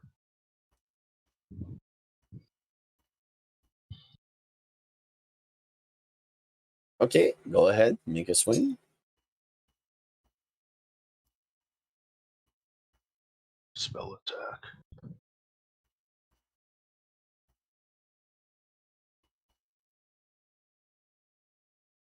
So 18. Hits. Awesome. We'll do 6 points of damage. 10 points of damage. Okay, she succeeds on her con save, so the spiders remain. All right. And I will go ahead and take a stab at the guy in front of me. Right ahead. 11. That misses. He blocks it with his shield. Yeah. Flies got in your eye. Next up is Narvos. You are in the darkness, but you kind of feel like you're probably right at the edge of it. Yeah. I'm Just keep flying in the direction you were going. Yeah, that's what I'm gonna do. I'm gonna fly, and then probably forward more, unless I can see the priestess from where I'm at right now. You definitely can't. Definitely can't. Cool. I'm fly forward until I can. You have 30 feet of movement. 5, Yes. 10, 15, 530. Yeah, you're up there. Let's get you a small base. See if I can pick a base that will behave itself. Look at that. Maybe it's the miniature. Oop. Yeah. Who knows? Maybe it's that. So that's you, and you. I would say the priestess probably has half cover in that wall from you. But you see her. Okay. Cool. So I'm do a good old chromatic orb at her. Okay, 25 to hit. that hits. There it is. All right. I'm also going to. Well, she's hexed, so that's a 6. So she's going to take another 6 necrotic, and radiant soul. I can do an extra 4 radiant damage to one target per turn, so she's going to get that. So that'll be just a full 20. Okay. She looks hurt. She took it to the chest and kind of like pushes herself against the wall. She's still standing. Cool. You pass a con save. Oh, thank you. Yeah, because it's still just a 10. Right. So yeah. Cool. Roll a 13. Spiders remain. All right. That you, Narvos? That. Let me see. Yeah, that'll do it. All right. Spider's turn. Spider. At the same time, the spider attacks. This drow is going to cast darkness. I'll actually be over here. Oop. So that puts. I know what direction she was. I'm looking right at her. Yeah, you still fire with disadvantage. Oh yeah, I'm just gonna run out. So Girk, you're in darkness. Carney, Craig, and I would say Andreas, you are just outside it. The bubble, the drow doesn't know if he got you in it or not, but you know that the bubble, your big toe is just barely in the darkness. So you're all set. The spider makes his attack at Girk.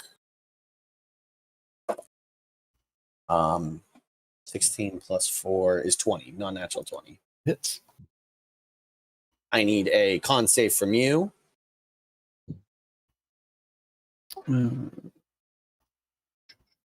It's a dirty 20. Dirty 20 succeeds, but you take another 11 points of piercing damage as 2 vicious fangs bury itself in your shoulders. Gurk is bloodied.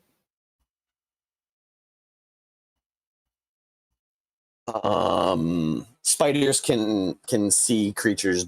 They have blind sight at 10 feet. Just so we know, just so we're all on the same page.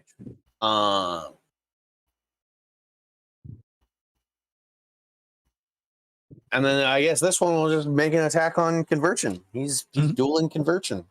Mm-hmm. A natural 19. So 23. Yep.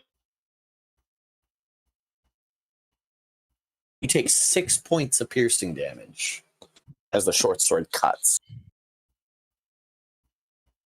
That is my round. Craig, Yeah, I'm back in the darkness. I'm gonna run straight in the direction I was looking, taking the attack of opportunity. Probably Okay, running so on diagonals, so it's not gonna be too great. But yeah, it'd be that way, and then over one, and then down at a diagonal again. Technically, a 21 to hit. Yeah, that hits. So that's going to be another Constitution saving throw from you. Okay. You take 11 points of piercing damage. Natural 20 on the con save. Beautiful. Everybody doesn't care about my poison. I am. We're I'm moving very. right past. Craig is bloody. We're very concerned about the poison. Yeah. Be very concerned. No. Concentration. You keep moving. I also passed. Wonderful. You end up pretty much running into the the bisected corpse and the one that's bleeding out on the wall, who I will roll a death save for. He rolled a 18, so he passes his first death save. So does she have full cover at the moment for me? Yeah, where you are right now, definitely. And I still have 5 feet? 5, 10, 15. You got another 15 feet, buddy. Okay. Yeah, then I'll move to where I can see her. Ooh. So here's the problem. You can get there and you can see her. That's fine. Yeah, she has right there, I would say 3/4 cover from you. I got sharpshooter feet. Oh, so it doesn't matter. You got line of sight. It does not matter. Yeah. Does not matter. She has her wrist out of cover, and that's her problem. Oh yeah, there's a vein right there. Okay. We will take an attack. 18. That misses. Yeah. Okay. Second attack. That was sharpshooter, by the way. I'm subtracting 5. Wonderful. Good to know. Attack is a 21. That one does hit. Okay. This one will get bugs in it. Oh shit. 14 is 27 damage. Ooh, real close. Wait, you definitely puncture that vein. Let me roll to see if she keeps the spiders. She rolled a natural 15, which saves already. With her con bonus, she saves. Because 27, 13, 14 is what I needed. So the spiders just barely survive. The spiders shriek out as she ducks behind and gets full cover. She pulls her arrowed hand back into cover. I'd like to use my bonus action to pull those flies back to me. Okay. Yeah. Does that deal more damage? No. Flies on conversion. Oh, okay. Yeah. Yeah. Those are coming over to me, and I'm gonna heal up real quick. And that's a 8 healing for me. Wonderful. She is very Conversion and Narvos, who are the ones that can still see her in any way, shape, or form. You can see that she has gone stark white and has started praying heavily. Carney, back in darkness, my friend. I'm so sorry. It's okay. I'm gonna do the same thing to just kind of get right at. Sorry, did sorry. the Drow Priestess do a concentration check? Yes. She did, yes. Okay, Yeah. sorry, I missed that. Okay. Carney, what you doing? I'm gonna do the same thing. I just want to get out of the circle. So whichever. I mean, if I need to roll. Yeah, roll a d8. Roll a d8 because you kind of got. Okay. You've kind of felt. I'm kind of in the middle. Yeah. Let's One. see. There's my 8. Okay, I've rolled a 2. 2. Okay, so you're gonna run this way.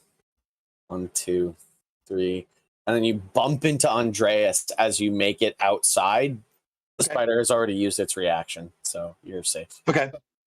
I'm since I'm not anywhere near to do anything, I'm just gonna kind of like chill behind Andreas, like kind of cowering a little bit. Yeah. And then, phalanx mode out.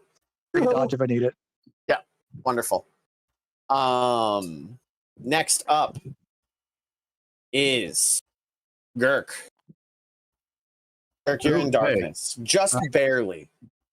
I'm You can tell that the corner, because the spider seems to know where you are, so you assume that the spider can see you.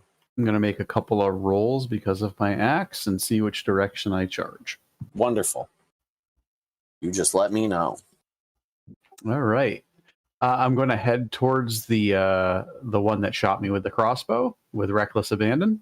Okay, so 1, 2, 3, 4, 5. I can hit him from. You can hit him from there. Yep. I hate that you can. I hate this sort of diagonal thing. I love but it. That's okay. Nobody gets an attack of opportunity on you. Man, that's just dumb luck. Bugbears, guys, slept on. Oh yeah, it's a good thing you never had to run a game with Drogar Right. back when he had his scythe. So that was with -5. A great weapon master. Yeah, and I critted with a 19. Love it. I've never, I don't think Girk's ever had a turn of combat where he hasn't crit. Yeah.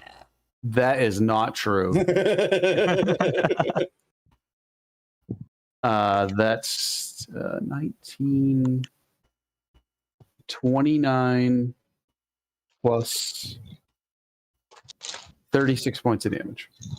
Oh, He's standing. Yeah, he's still standing, but you like smacked him real good. He's very unhappy. Mick.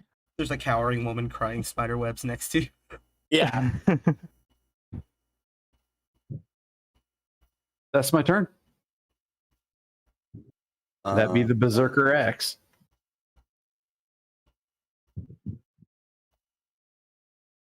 Wonderful. Oh, this spider actually does get that spider gets a swing on you. There is a single attack of opportunity. I just forgot about it because it was back there. A 15? That actually misses. Okay, so the spider whiffs as you run away anyways. Moving right along. It is now the priestess's turn, and she finishes casting her spell. And casts Mass Cure Wounds. She is unhappy with the predicament. So this guy returns to full health. That guy's dead. Yeah. This guy, he's dead. This guy gets to return. All healing is fixed on this guy, and I need to actually roll for the damage done for those two.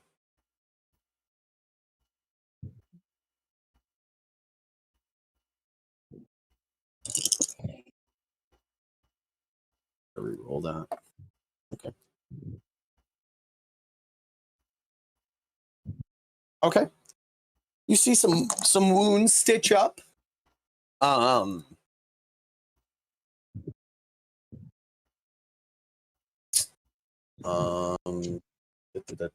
did 36.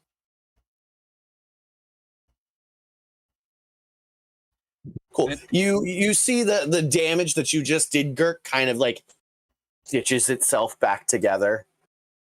The woman next to you finishes her prayer and kind of stands up and eyes you. Was somebody about to say something? I was just gonna say, next time, like if you move close to me and I have these things on me, just run through my space. You'll heal up a bit.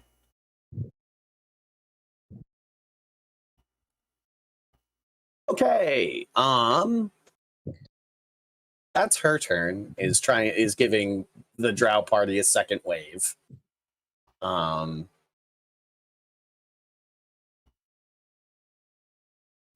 Next is Andreas.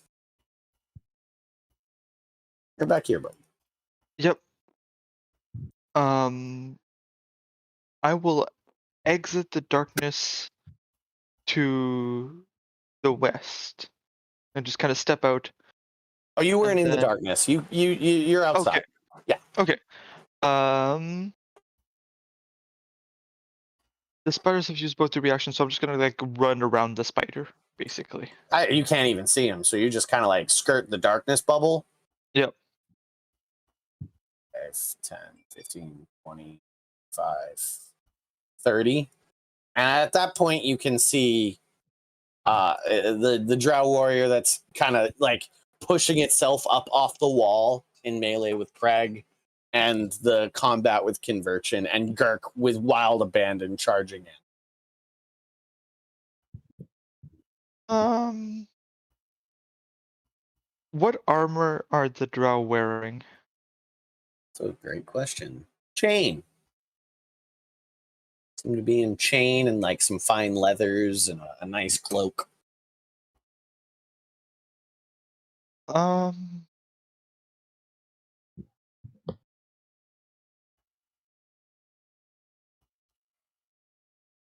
fuck it.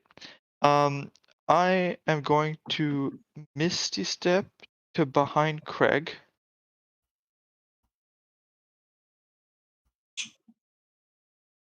And I am going to cast Heat Metal on the... You can't cast both of those spells in the same turn.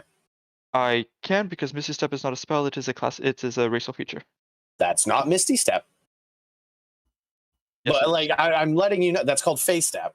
Okay, they're Face Step, two yeah, different things. I'm just telling you. It appears to me as Misty Step, but yes, it is Face Step, yes. All right, so Heat Metal. And Yep. you're just gonna melt a drow. Which one you want to melt? The not elite one. So the one that's still on the ground, or the one of the ones in melee with buddies? The one in front of Craig. So yeah, the one that's still on the ground. We've been over this. He just kind of just burns at this point. At this point, it's probably a war crime, isn't it?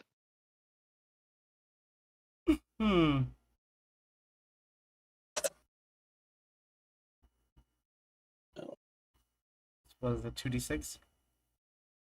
2d8 for 11 damage on his chest piece.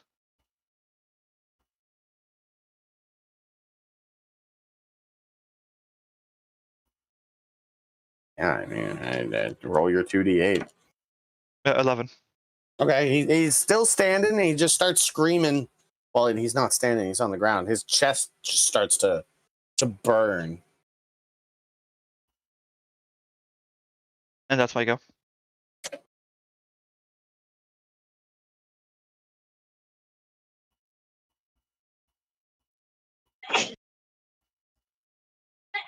Wonderful. Yeah, no, 100%.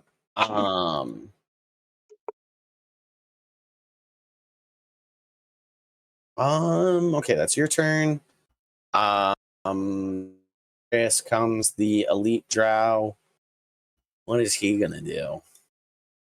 I think he's just got to run up and gut can gut Girk. Yeah. So he pulls up.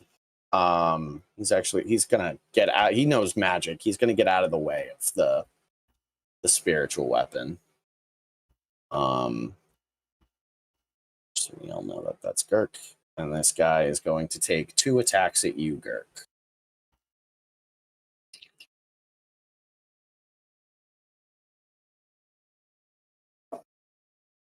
Ooh. A natural 18, so Yeah, it's my AC. yeah, it hits. So you take this. I need one more. There it is.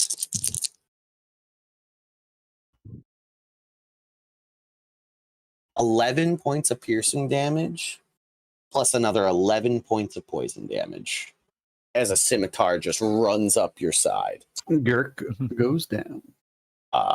Kirk, no. Oh no! Oh no! I'm so sorry, Girk. We cannot be doing this again. I'm so sorry, Girk. I roll a 21 to stab down. It Twist. fails. 2 failed death saves, Girk. Okay. Drower evil. That's his turn. This spider is going to. He's got 10-foot blind sight. He can't see anybody. Got 10-foot blind sight, but he does know that the way out is this way. He has blind sight. So he goes out this way and sees you. 5, 10, 15, 20, 25, 30. So the spider's coming after you, Carney. Disadvantage. He's just dodging. Yeah, okay. Yeah. You're ready? You right. You know what? He still has advantage. I'm just not going to charge him with the spider. I feel like the spider would use its web instead. So I'm going to roll still with disadvantage to web you, and it's a 14 to hit. That does not hit. Does not hit. So a bunch of webbing comes out, and it still sort of like attracts itself to your shield. But it doesn't restrain you. Your shield is just now covered in webbing. It does that, and it's gonna kind of like scurry in this direction to try and get sight on people. Kind of turn that way, and that's its turn. That is. Oh, I'm sorry. What? I was just saying I'm all by myself. All by myself. Lonelier than ever. Conversion. And you don't even, the darkness bubble is still there, so you don't see Girk on the ground over there, another one Like, of I your can't see friends. anything happening Yeah. like last time. Oh, but just rocking with your new webbed shield. Oh, I sure hope Dirk's okay. oh, I hope my buddy's doing okay over there. Conversion, what you doing? As much as I want to stab that bitch, I'm going to go ahead and cast Healing Word on Girk. Okay, wonderful. Thank God. Not so good. Not such a great roll, but he still gets 5 points. 5 points back to you, Girk. You are at 5 health. For an action,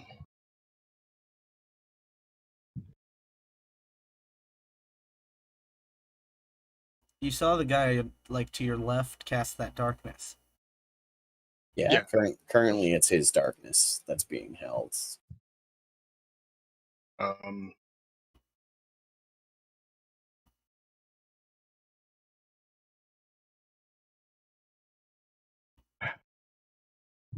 go ahead and stab the guy in front of me. Okay. Gotta finish that duel. 18. That hits. All right. I do think this is the first time you've hit him, though. I think so. I think so as well. 8 points. Okay. Solid slash. He finally sort of like takes a step back and is like, okay. Okay, this one's got some spite in him. Anything else convergent? No. Okay. Kirk is back up. Gurk is no longer making death Oh, wait. saves. Narvos, Woo. you are 10 feet off the ground, if I remember correctly, or is it 15 you said? I think it was 15. 15 feet off the ground. So you aren't in combat with this spider, but you see it. You see its legs. Okay. You see a bunch of drow. Yeah, how's that priestess looking over there?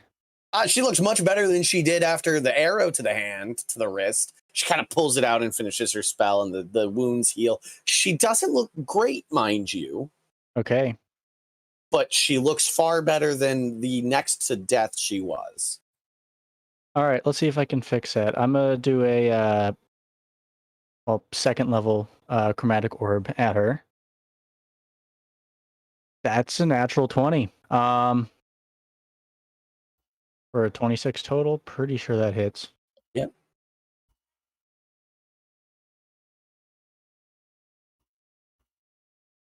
All right. Besides that, she's gonna get the additional D6. You double that too. All dice. All right, 2d6. That's a 7 more damage. She's, and I'll just throw on the additional 4 because of Radiant Soul. That's going to be 41 damage. 41 points of damage. She is just barely still standing. She is pretty much right back where That's a lot of damage. Craig left her. She kind of slammed against the wall, muttering prayers to herself. Man, All right. both of you guys have left her with single digits after those massive hits. Oh, and I'm not done. Okay. I'm gonna do a quicken spell bonus action, Eldritch Blast. Okay. Let me just mark off those. She does have cover from you, slight cover, just half cover from you. Okay. But a natural 20 still hits him. Yeah. What is that? Oh, that'll probably miss. That's an 11 to hit. Oh yeah. That slams Alright. against the rock bar. Wah, wah. I tried. All right, that'll do it. Okay. After you is the Drow Warriors and a Spoder. It's this Spoder. It's going to go after Andreas. So Andreas catches some spider to the back. I used to be an adventurer like you, then I took a spider to the back. Andreas does a 19 hit. Yes. I need a con save from you. You take 4 points of piercing damage. And that's a 6 on the con save. Oh, Ooh. somebody's poisoned! Everybody! Everybody! Don't Everybody celebrate. don't count your chickens before they hatch. Mom, get the camera! You take 13 points of poison damage. And I'm down. Okay. You are stable and poisoned for 1 hour. And you are paralyzed. So you are not making death saves. But you are poisoned and paralyzed. Give me a sec while I get up the technicalities for paralyzed. Paralyzed. A Oh, paralyzed I'm creature good. is incapacitated. The creature automatically fails strength and dex saves. Attack rolls against the creature have advantage. Any attack that hits the creature is a critical hit if that attack is within 5 feet. But I can still use spells. No, you're unconscious. Okay, never mind then. You are very much, it's Frodo getting stung and going catatonic in Lord of the Rings. Indeed. The spider's going to eat you now. That's that spider's turn. This drow, he needs to make a decision. He's just going to stab Gurk. That's his decision. When Have in fun doubt, trying, stab. nerd. You got advantage. That's a boy on the ground. No, I'm up. Oh yeah, No, I'm he's laying up. down. Yeah, I'm but laying you're down. still Alright. on the ground. But you're still Still on the laying ground. down. Prone. I rolled a 6 and a 7 though, so that's an 11. Miss. You kind of move your lanky arm up, and he doesn't expect that sort of like lankiness. Hits his sword into the ground. This one's gonna make no, this one's gonna grapple you, Craig. Oh, come on. He sees what's going on. He's about to die. In the name of Lulth, he will try and take you with him. So that is opposed I'll go acrobatics. athletics or acrobatics. Beat a 17. I rolled a 17 even, and I will go that the player wins. Oh, okay. On that one, as I've made you make the roll, so meets it beats it. Oh, okay, gotcha. So let me go back to the terms of heat metal though. Oh yeah, it Any might burn creature- me. Yeah, It I should have been the burn you start of his anyways. turn. He took the damage, right? Any creature in physical contact Oh with no, the he's object down. takes The 2d8 spell fire. fizzle. The spell fizzle. Oh yes, the spell he's in fizzle. contact. Oh okay. Yeah. And he's just gonna swing at you, and he misses anyways. We'll say he missed with that grapple, because the whole idea was he was burning alive and was just like, Mm-hmm. I'll take you down with me. I'll give you a very hot hug. He uses half his movement to stand up and makes a half-hearted swing that whiffs Craig. Gotcha. Because he's very hurt from that heat. He was very close to death. Spiders drow, one drow left. The one that's dueling conversion.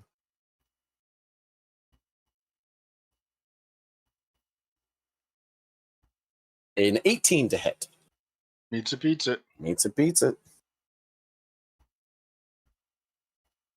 You take 5 points of piercing damage. All right. This is a nice back and forth you have with this drow. Yeah. He's bloody. Cool. I'm like bonus actions attacking everybody else. He's got his whole mindset on you. He is spending every ounce of his energy trying to whittle you down. Right. After that comes Craig. You are in melee. Your buddy Andreas has fallen behind you. Girk is being attacked over there.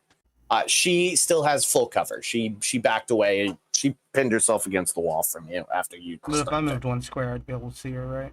Correct. Yeah. So, first thing first, I get healed. Okay. That's for 6. And then I will use my bonus action. This is the hard decision, because I don't think he will be able to cast spells while he's paralyzed. But Craig doesn't even know he's paralyzed. He just sees a friend went down. So those go over there to him. You see the like bonus spider action. leg starting to like Yeah. pull Andreas's body. So at the beginning of his turn, he'll get healed by that. Wonderful.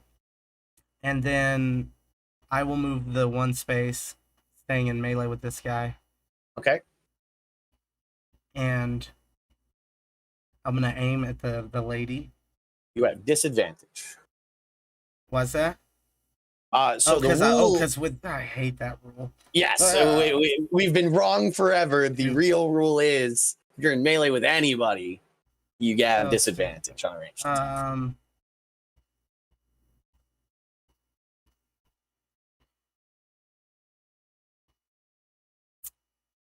Damn. Yeah, I've kind of pinned you in a corner. You can either be in melee or in darkness, so it's disadvantage no matter what you do. I'm gonna shoot a disadvantage at the chick. Yep. Not sharpshooter. Solid decision making. Yeah. Okay. Dirty 20. Dirty 20 hits. Instead of doing extra damage on the bugs, I need her to make a strength save. She's gonna rolling your take- damage. She's gonna take 10 damage. She's dead. Oh, okay. Oh well, then Spiders.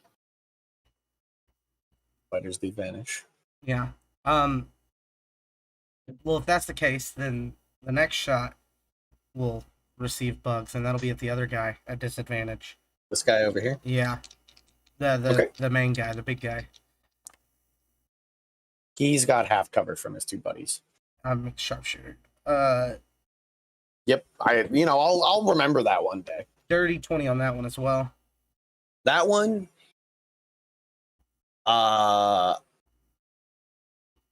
it says melee weapon, but you know what? I'm going to rule of cool it because I'll let you guys do this. If you get parries, he's going to parry it in the air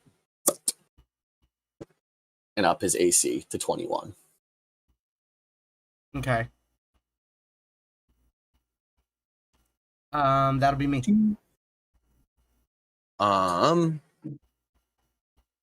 After Craig is Carney. The spider that was down the way has disappeared. The webbing starts to dissolve on your shield. I'm going to start going around the circle. I've got 30, so just whatever gets, should be about halfway. Yeah. Yeah. The kind of curvature of the darkness bubble, you just kind of see a dead, half of a dead drow over here. With your movement, you can dash and continue running. Let's dash. Yeah, let's dash over to the right. First 5 feet, you see the carnage. Girk on the ground. You see Andreas's hair spilled out. Craig is in melee, taking pot shots after pot shots. Narvos is flying in the air, and Convergent is dueling a drow.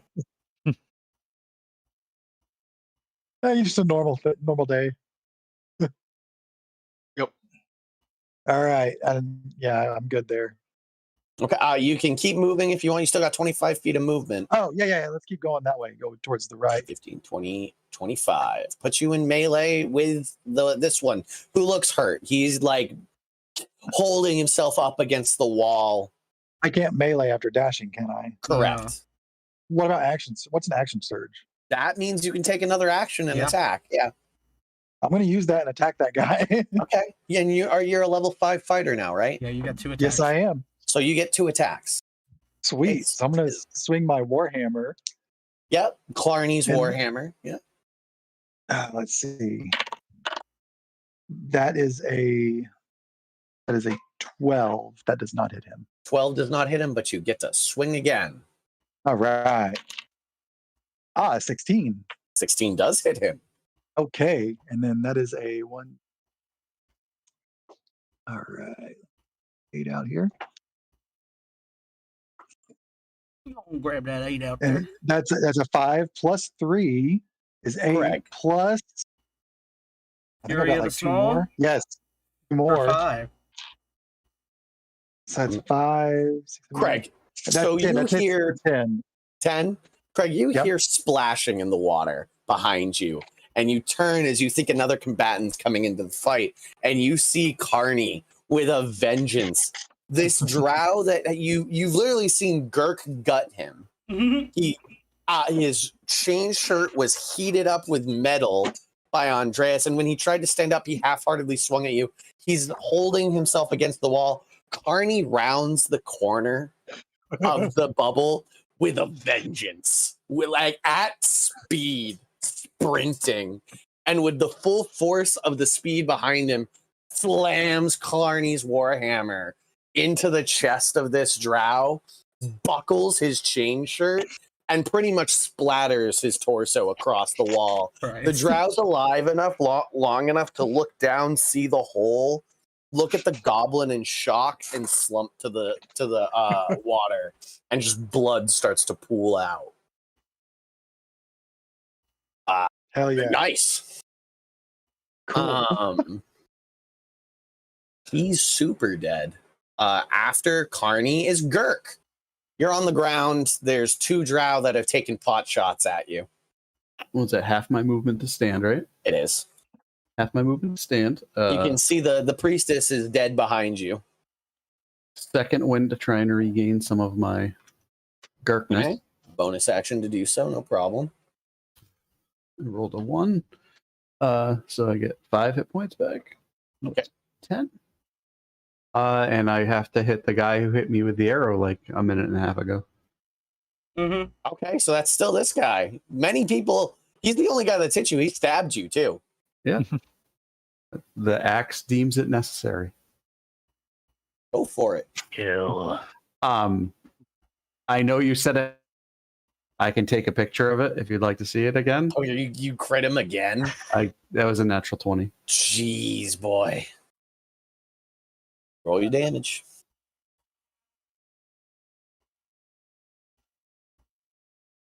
Yeah, they're low anyways, but it's still going to be 12, 22,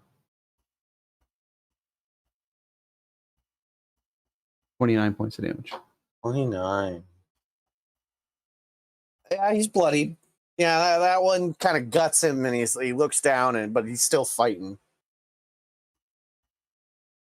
Anything else?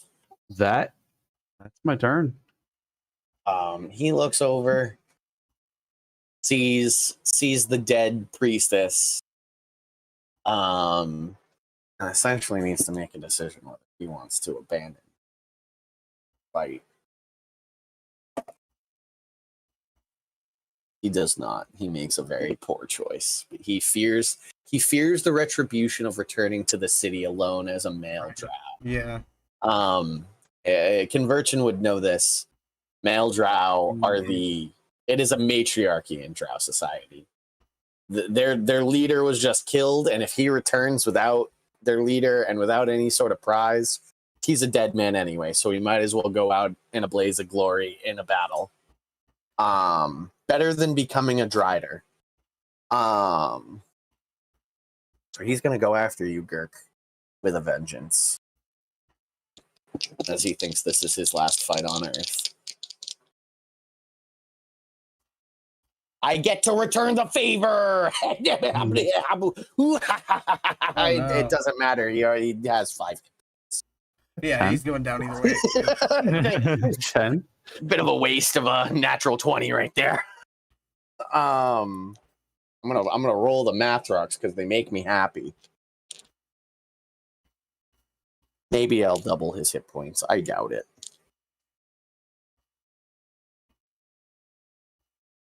What's your max hit points, Garrett?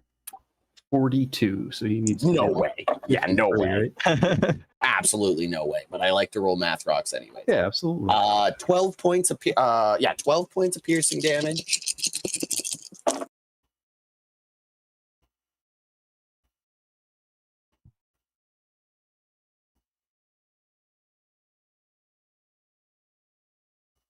$24 points of poison damage. So you are unconscious. Yes. And then he's gonna hit you again and try and take away 2 death saves. You could get there. Yeah, he hits you with like a 24. Oh, yeah. Stink, like right in the neck, and he's hoping to be able to turn the sword and just lop your head off. That's his round. The spider's gone. Andreas is stable. He heals for He heals for 5 at the top of his turn and is poisoned and paralyzed. it's actually 6 is what I rolled. So you can't move or speak.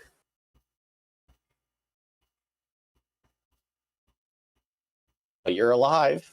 You can see. Just trapped in a prison of your own body. Yep. Yep. Things that are terrifying for 100. After Andreas is Conversion. Okay. Going to cast a healing word on Gurk. Mhm. I'll go ahead and cast it at level 2. Wonderful. The drow warrior looks over at you angrily and is like, I can't have this. He does a raspberry.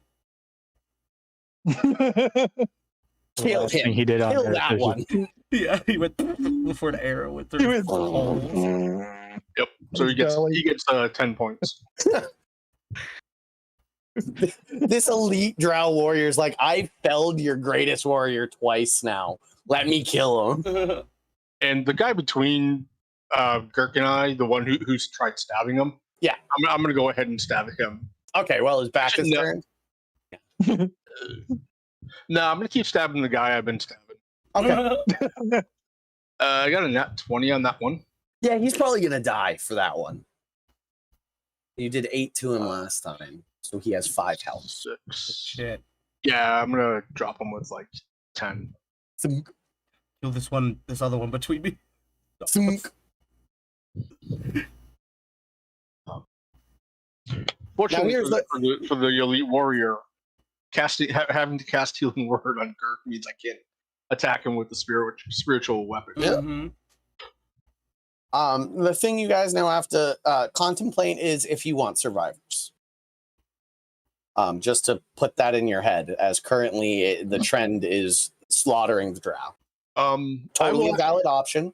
I will actually step into that hole over the guy I just dropped. Look at the one that's standing over Girk, not the elite warrior, but the other guy.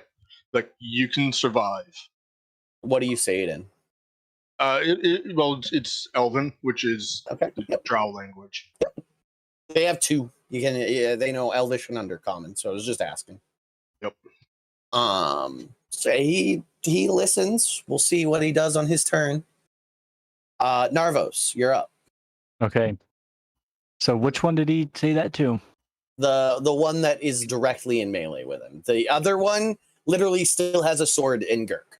Okay, cool. I'm fly forward until I see I'm him. gonna say he's kind of blocked from your vision, so we'll Yeah. say we put you right there. All right. I'm a bonus action switch my hex over to him. You got it, partner. And then I'm do I want to do to him?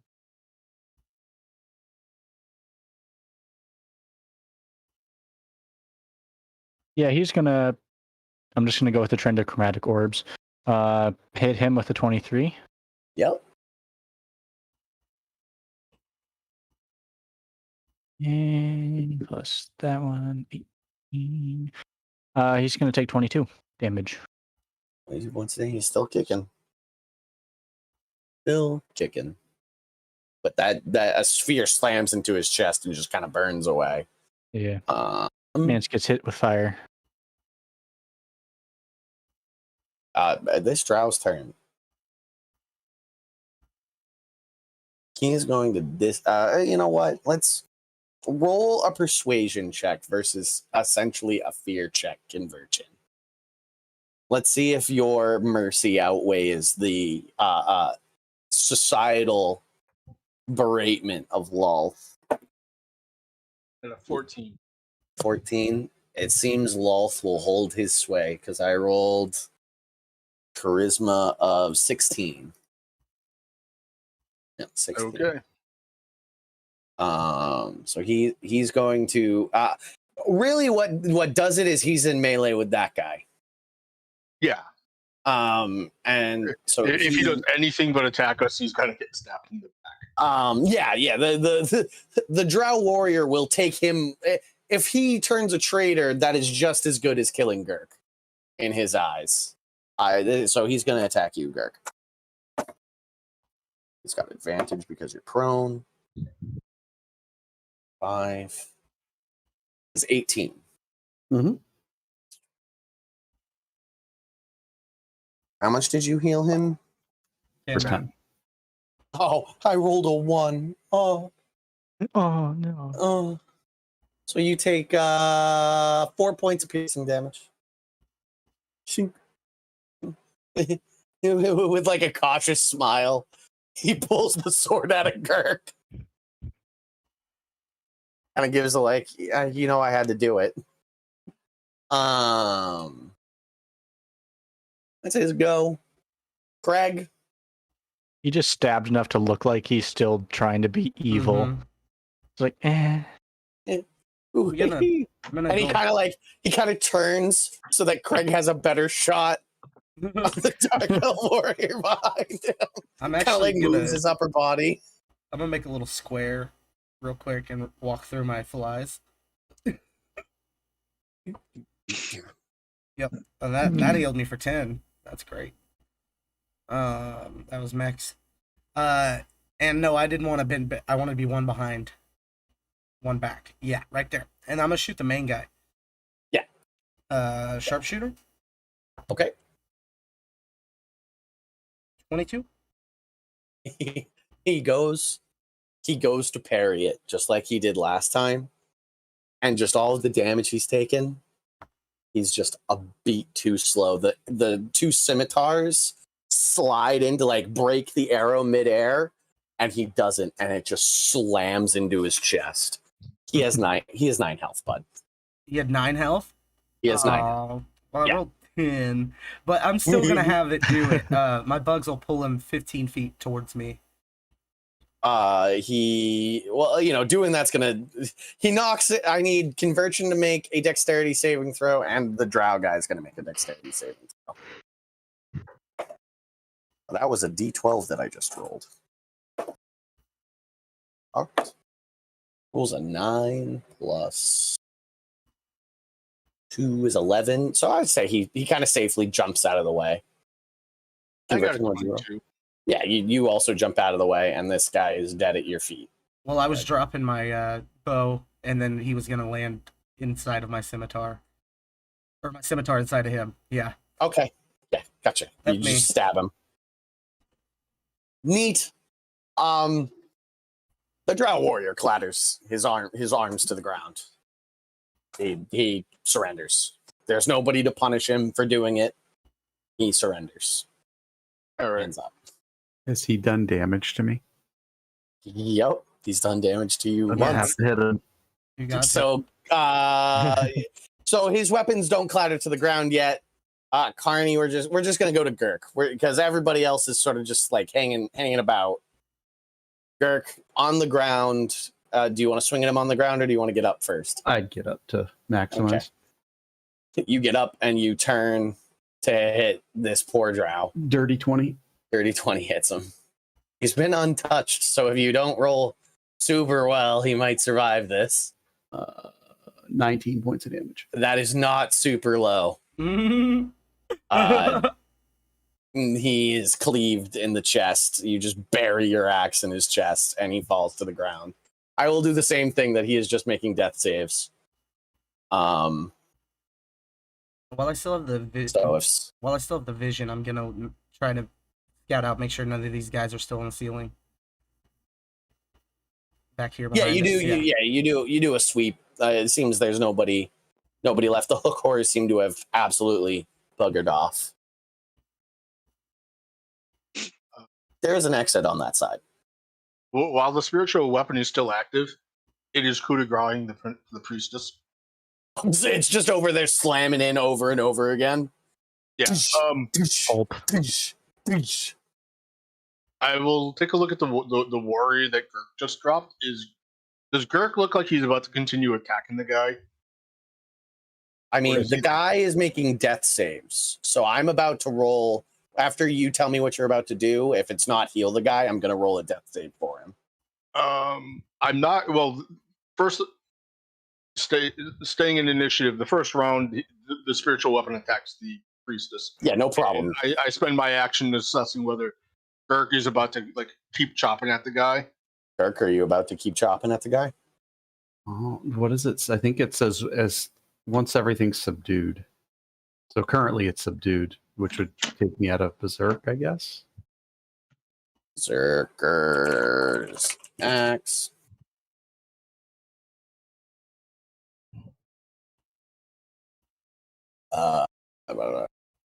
Whenever hot damage, you know.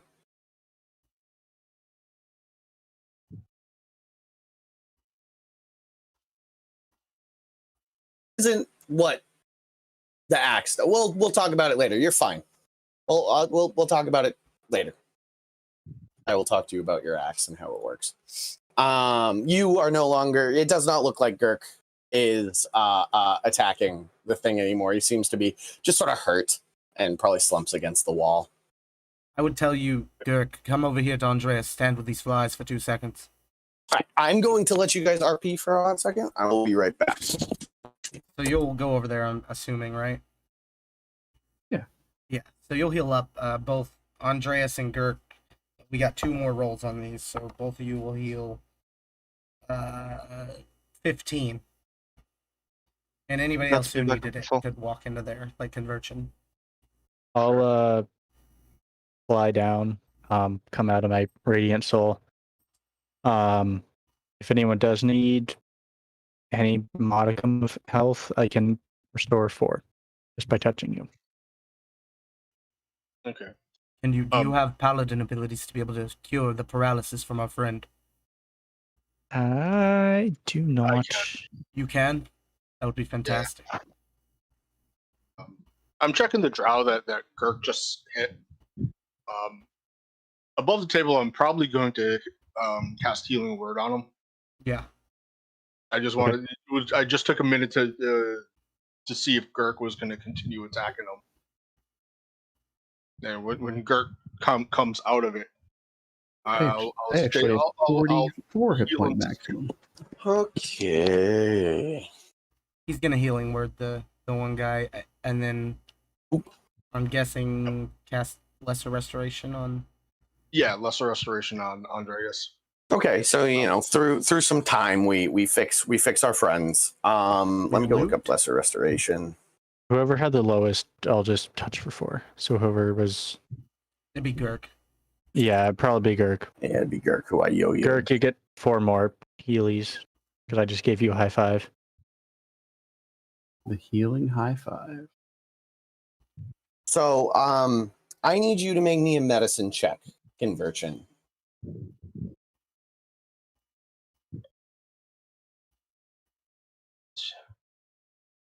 16. 16. You think you should probably, using your Lesser Restoration, cure the poison and not the paralysis. Okay. Because you only get 1 with Lesser Restoration. You can only cure one condition. Yep. And with a 16, you feel like the poison's the more dangerous of the 2. Okay.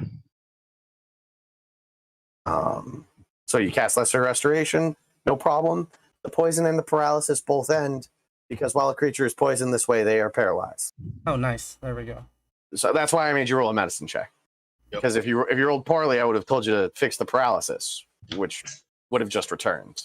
I will suggest to Andreas that we could use this chitin on this claw thing to maybe fashion him a breastplate, Okay. because he's very AC low. If only you had a Forge Cleric that could do that very quickly. If Well, he don't only. wear metal, right? So- Yeah. I'd say Titan is a pretty Similar for sure. yeah. He you would can- know what he's doing with it. Rule of cool it. Just I'm making armor. It's a forge thing. So are we looting? This guy is been like trussed up and probably shoved against a stalagmite. Yeah. I'm not actually like going to be abusive towards him. Yeah, no problem. Basically, like, your choices are going to be really simple. You can come with us and forget everything that you've had before, or you can go, Sidekick. or you can go back. That's pretty much what your choices are going to be. He doesn't know common, so he just starts speaking undercommon, which is the sort of Elvish is the formal language. They all know it. The lower born aren't very good at it, so he speaks undercommon. And only Conversion understands, right? Nobody else knows undercommon. No, I actually do. If you remember, know Abyssal. I just don't know I know it. So we can come back to the book later sometime. Okay. I mean, I know. I know Celestial, Common, Dwarvish, and Elvish. So, Craig, you know undercommon? No, you know I know Abyssal. Abyssal, yeah, but I don't know Okay, it so because it's zombie stuff. Okay. So the Conversion and this drow have a conversation. He is 100% agrees. As like his one request is that you will protect him from Lolth.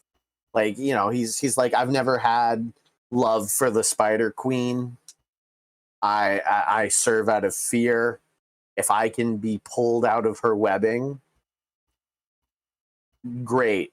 I don't think that you guys can do that, but I don't see much of a choice otherwise. I either return and get killed, or I come with you and probably get killed. Yeah.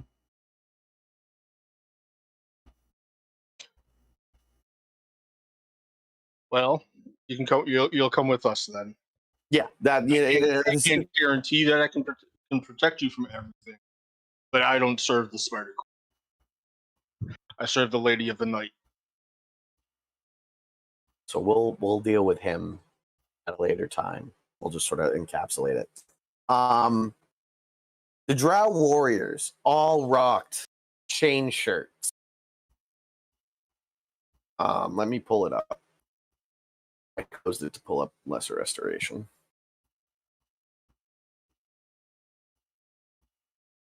So the normal Drow, they had a short sword and a hand crossbow. And doesn't want to tell me how many shots they had in their quiver. I'd say they probably had 20 shots in a quiver. Maybe 10. We'll say 10. 10 shots in a quiver. And they, on average, use 2. So there's 1, 2, 3, 4, I'll take a hand crossbow. 5. There's 5 hand crossbows. And 8 times 5 is 40. Yeah, 40. There's 40 poison-tipped quarrels. These poison. So here, I will just kind of I'll copy and paste this in the game room one. I would like at least 20 of these, if that's okay.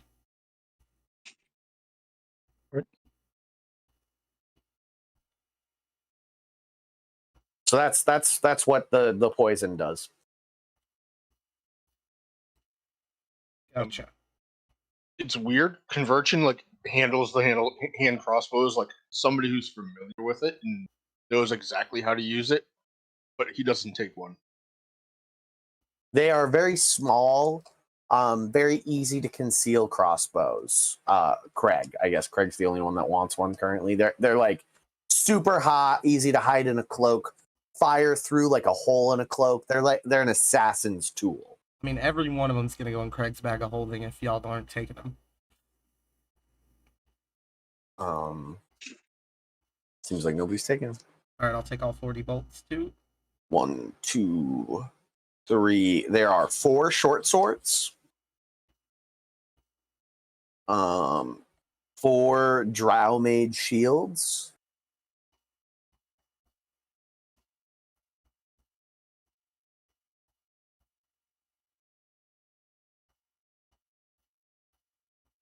I'm more interested in what she had and what Mm-hmm. The elite warrior, actually, because I didn't use any magic items, has no magic items. His swords aren't magical. Is he wearing studded leather by chance? He's wearing studded leather, yes. Can I have his armor, please? That'd be fantastic. He also has a shield that he never used. Okay. It was slung on his back, but he liked to use both his swords instead. Andreas, you could have my leathers. I have taken a chain shirt off of this one, and I'll like tap my foot on the one that I smoldered. That's bad now. Yeah, that one's been destroyed. You've really ruined that one. Heat doesn't go well. Tinge. It's I'm going to tell you right now, -2 the AC. You've pockmarked that armor. Ruined. A good hit will just make it fall to pieces. An arrow will just pierce through it. Well, and I guess I'll just take one of the other less damaged chain shirts. Easy enough. There's probably his, if you want to take his, and the one Conversion was dueling wasn't too bad. The other ones are the other two. The one of them is the pockmarked one, and the other one is the one that cut in half. Yeah, from shoulder to sternum, from shoulder to pelvis. So that one's gone. No, that one is just 2 chain skirts. So easy enough to get you a chain shirt, though. There is one in good condition, and you can leave this guy with his unless you want to bully him for it. Actually, I intend to leave him with not the hand crossbow, but a short sword and a shield and a chainmail. Oh, nice. He sees that and is, a bit less trepidatious knowing he has his weapons on his belt. Even if his hands are tied, he feels a bit better to have his stuff on him. Give him the shield from the dual wielder. It's probably better made. If you'd rather have that shield, he can take it. He declines. It's one of those, like, he might you just got him out of the cult. He's not about to completely break rules. He's probably, Conversion knows this. The rest of you might infer it. He thinks that another drow raiding party is going to appear from the darkness at any moment. And if he's caught with a superior's weapon, what's he going to tell them? Right. What did he have scimitars? Yeah, there's 2 scimitars on the elite's body. They look They're nicer just than the bandit scimitars. Yeah, they're drow made, elf made scimitars. I'll grab They're one and they're replace them. thin, well made metal, not magical, but well made.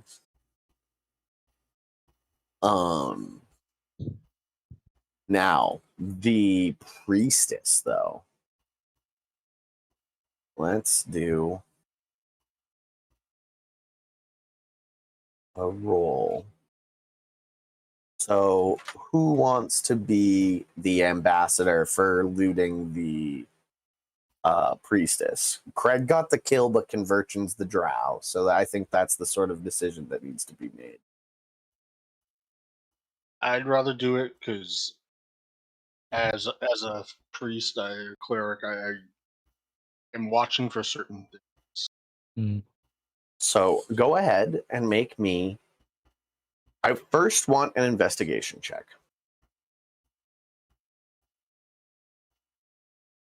It's a good one. 21. 21, very good. You find a secret compartment. Well, a compartment's not really the right word, but a secret pouch in her cloak. It's pretty difficult to find. It's well, almost a spider web holds the seam together, and you have to push past the spider web, and you pull out a wand. So you can write down a wand with question marks right now, and we'll come back to it. You also find melted candle wax that in her hand that seems to have melted slightly for some sort of spell casting component she was trying to use before she died. You also find a single spell scroll case that is sealed with a essentially a puzzle box. It's an encoded in abyssal with runes and abyssal. There's 3 runes. It's sort of like a combination, like a combination lock with three numbers you need to slide to. There's about a dozen different runes on each one. But you have a spell scroll case with, question mark, question mark, question mark. What's in the spell scroll case? I've decided, Sean, if I ever hear abyssal again, I'll understand that, but I can't read it or speak it. Okay. Love that. If you had let her live another turn, you might have heard it. She was praying real hard. But that's what you find. You find a wand that she never used and a spell scroll locked in a case that she never used. She's also got there's also a whip. It looks just like a normal whip. She never pulled it out, but Conversion, you are well aware of the whips of High Priestesses of Lolth. when held in their hands, their ends turn into snake heads. That when struck, numb the body of those struck. Yep. Just a normal whip for everybody else, so you can catch a whip easy enough. But scary in the hands of a priestess. And she was wearing scale mail, which is kind of wrecked at this point, but easy enough to repair in the future. Conversion will take out a knife, and it's clear that he's about to start cutting the whip apart. Okay, easy enough to do. Right. This chamber has been pretty well cleared out. Do you guys want to use this room, maybe this little corner over here, for a long rest? Right corner, yeah. Always watching This- the this- ceiling. This corner over here. Well, I think that's still in the water. Yeah, a little bit in the water. Yeah, you could go over here. Yeah. I'd rather be like up there than Here you go. I land. Easy enough. And this is also, fun fact, the radius of Liamon's tiny hut. Nice. I will say I often now just stare at the scribbles in the book. Wonderful. Okay. Everybody kind of gathers up. And I think, is there any, I am about to end the game. Is there any final business anybody would like to attend to? I actually, something I've been meaning to do. Okay. The stuff from that Nats had. Oh, you want to divvy up Nats' stuff? This is a good time to do it. Yeah. He had a robe of useful items with a bunch of stuff on it. It's bright and rainbow. Yeah, it's Nat's multicolored, multi-technicolored dream coat. Yeah. But it does have Nice. like 5 boats. Yeah, it's got like 5 rowboats. That's right. I forgot about that. Nice. Healing potions, robe. So who wants it? Looks like something Andreas would wear. It does. Oh yeah, definitely. Okay. Do you want it, friend? Gladly. Okay, so you give yourself a Nick will send you the list of Carl stuff can on post it. I Yeah. sent it to Oh, him. Carl has it? Yeah, I've got it. Perfect. I'll post it there.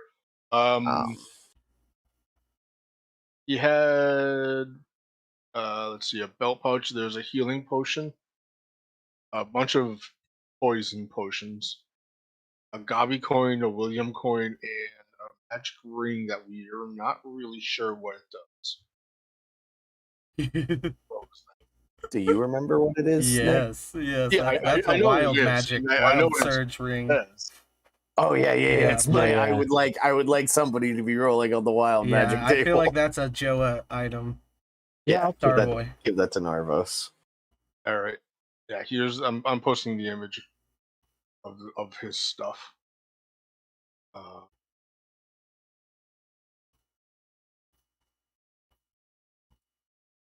And yeah, 395 gold.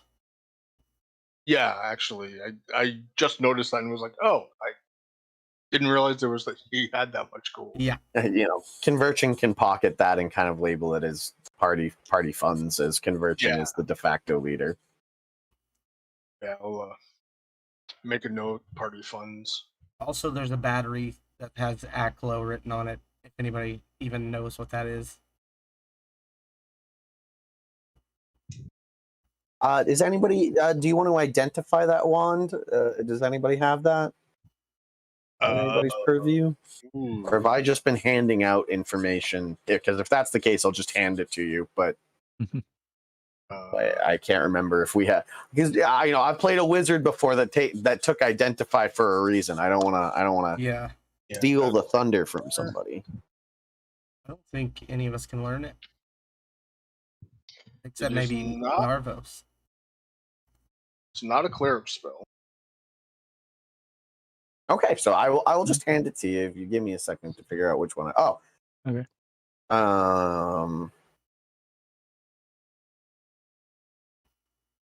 You find a wand of enemy detection. It's a rare wand, requires attunement.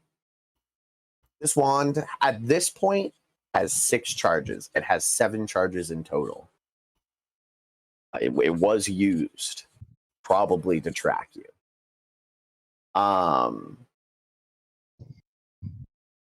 holding it, you can use an action and expend 1 charge to speak its command word. For the next minute, you know the direction of the nearest creature hostile to you within 60 feet, but not its distance from you. The wand can sense the presence of hostile creatures that are ethereal, invisible, disguised, or hidden, as well as those in plain sight. The effect ends if you stop holding the wand. Regains 1d6 plus 1 expended charges daily at dawn. If you spend the wand's last charge, roll a d20. On a 1, it crumbles into ashes and is destroyed. It's essentially a dowsing rod. Cool. Actually, kind of handy down here. Yeah. Attunement, though. I mean, we don't have does much. require We don't attunement. have much. I mean, I was gonna say if someone else wants to take it, because if I'm getting the ring, then I'm gonna have 2 slots filled. And that if I get so I have the ring, and then if I get that, all of my slots will be filled. Doesn't have to be a caster. Yeah. So Right. if any of you guys want to take the wand, because I'm getting the fancy random ring of randomness. I feel like it's a conversion thing. He's been scouting, watching out, right? Sure. Mm-hmm. Sure.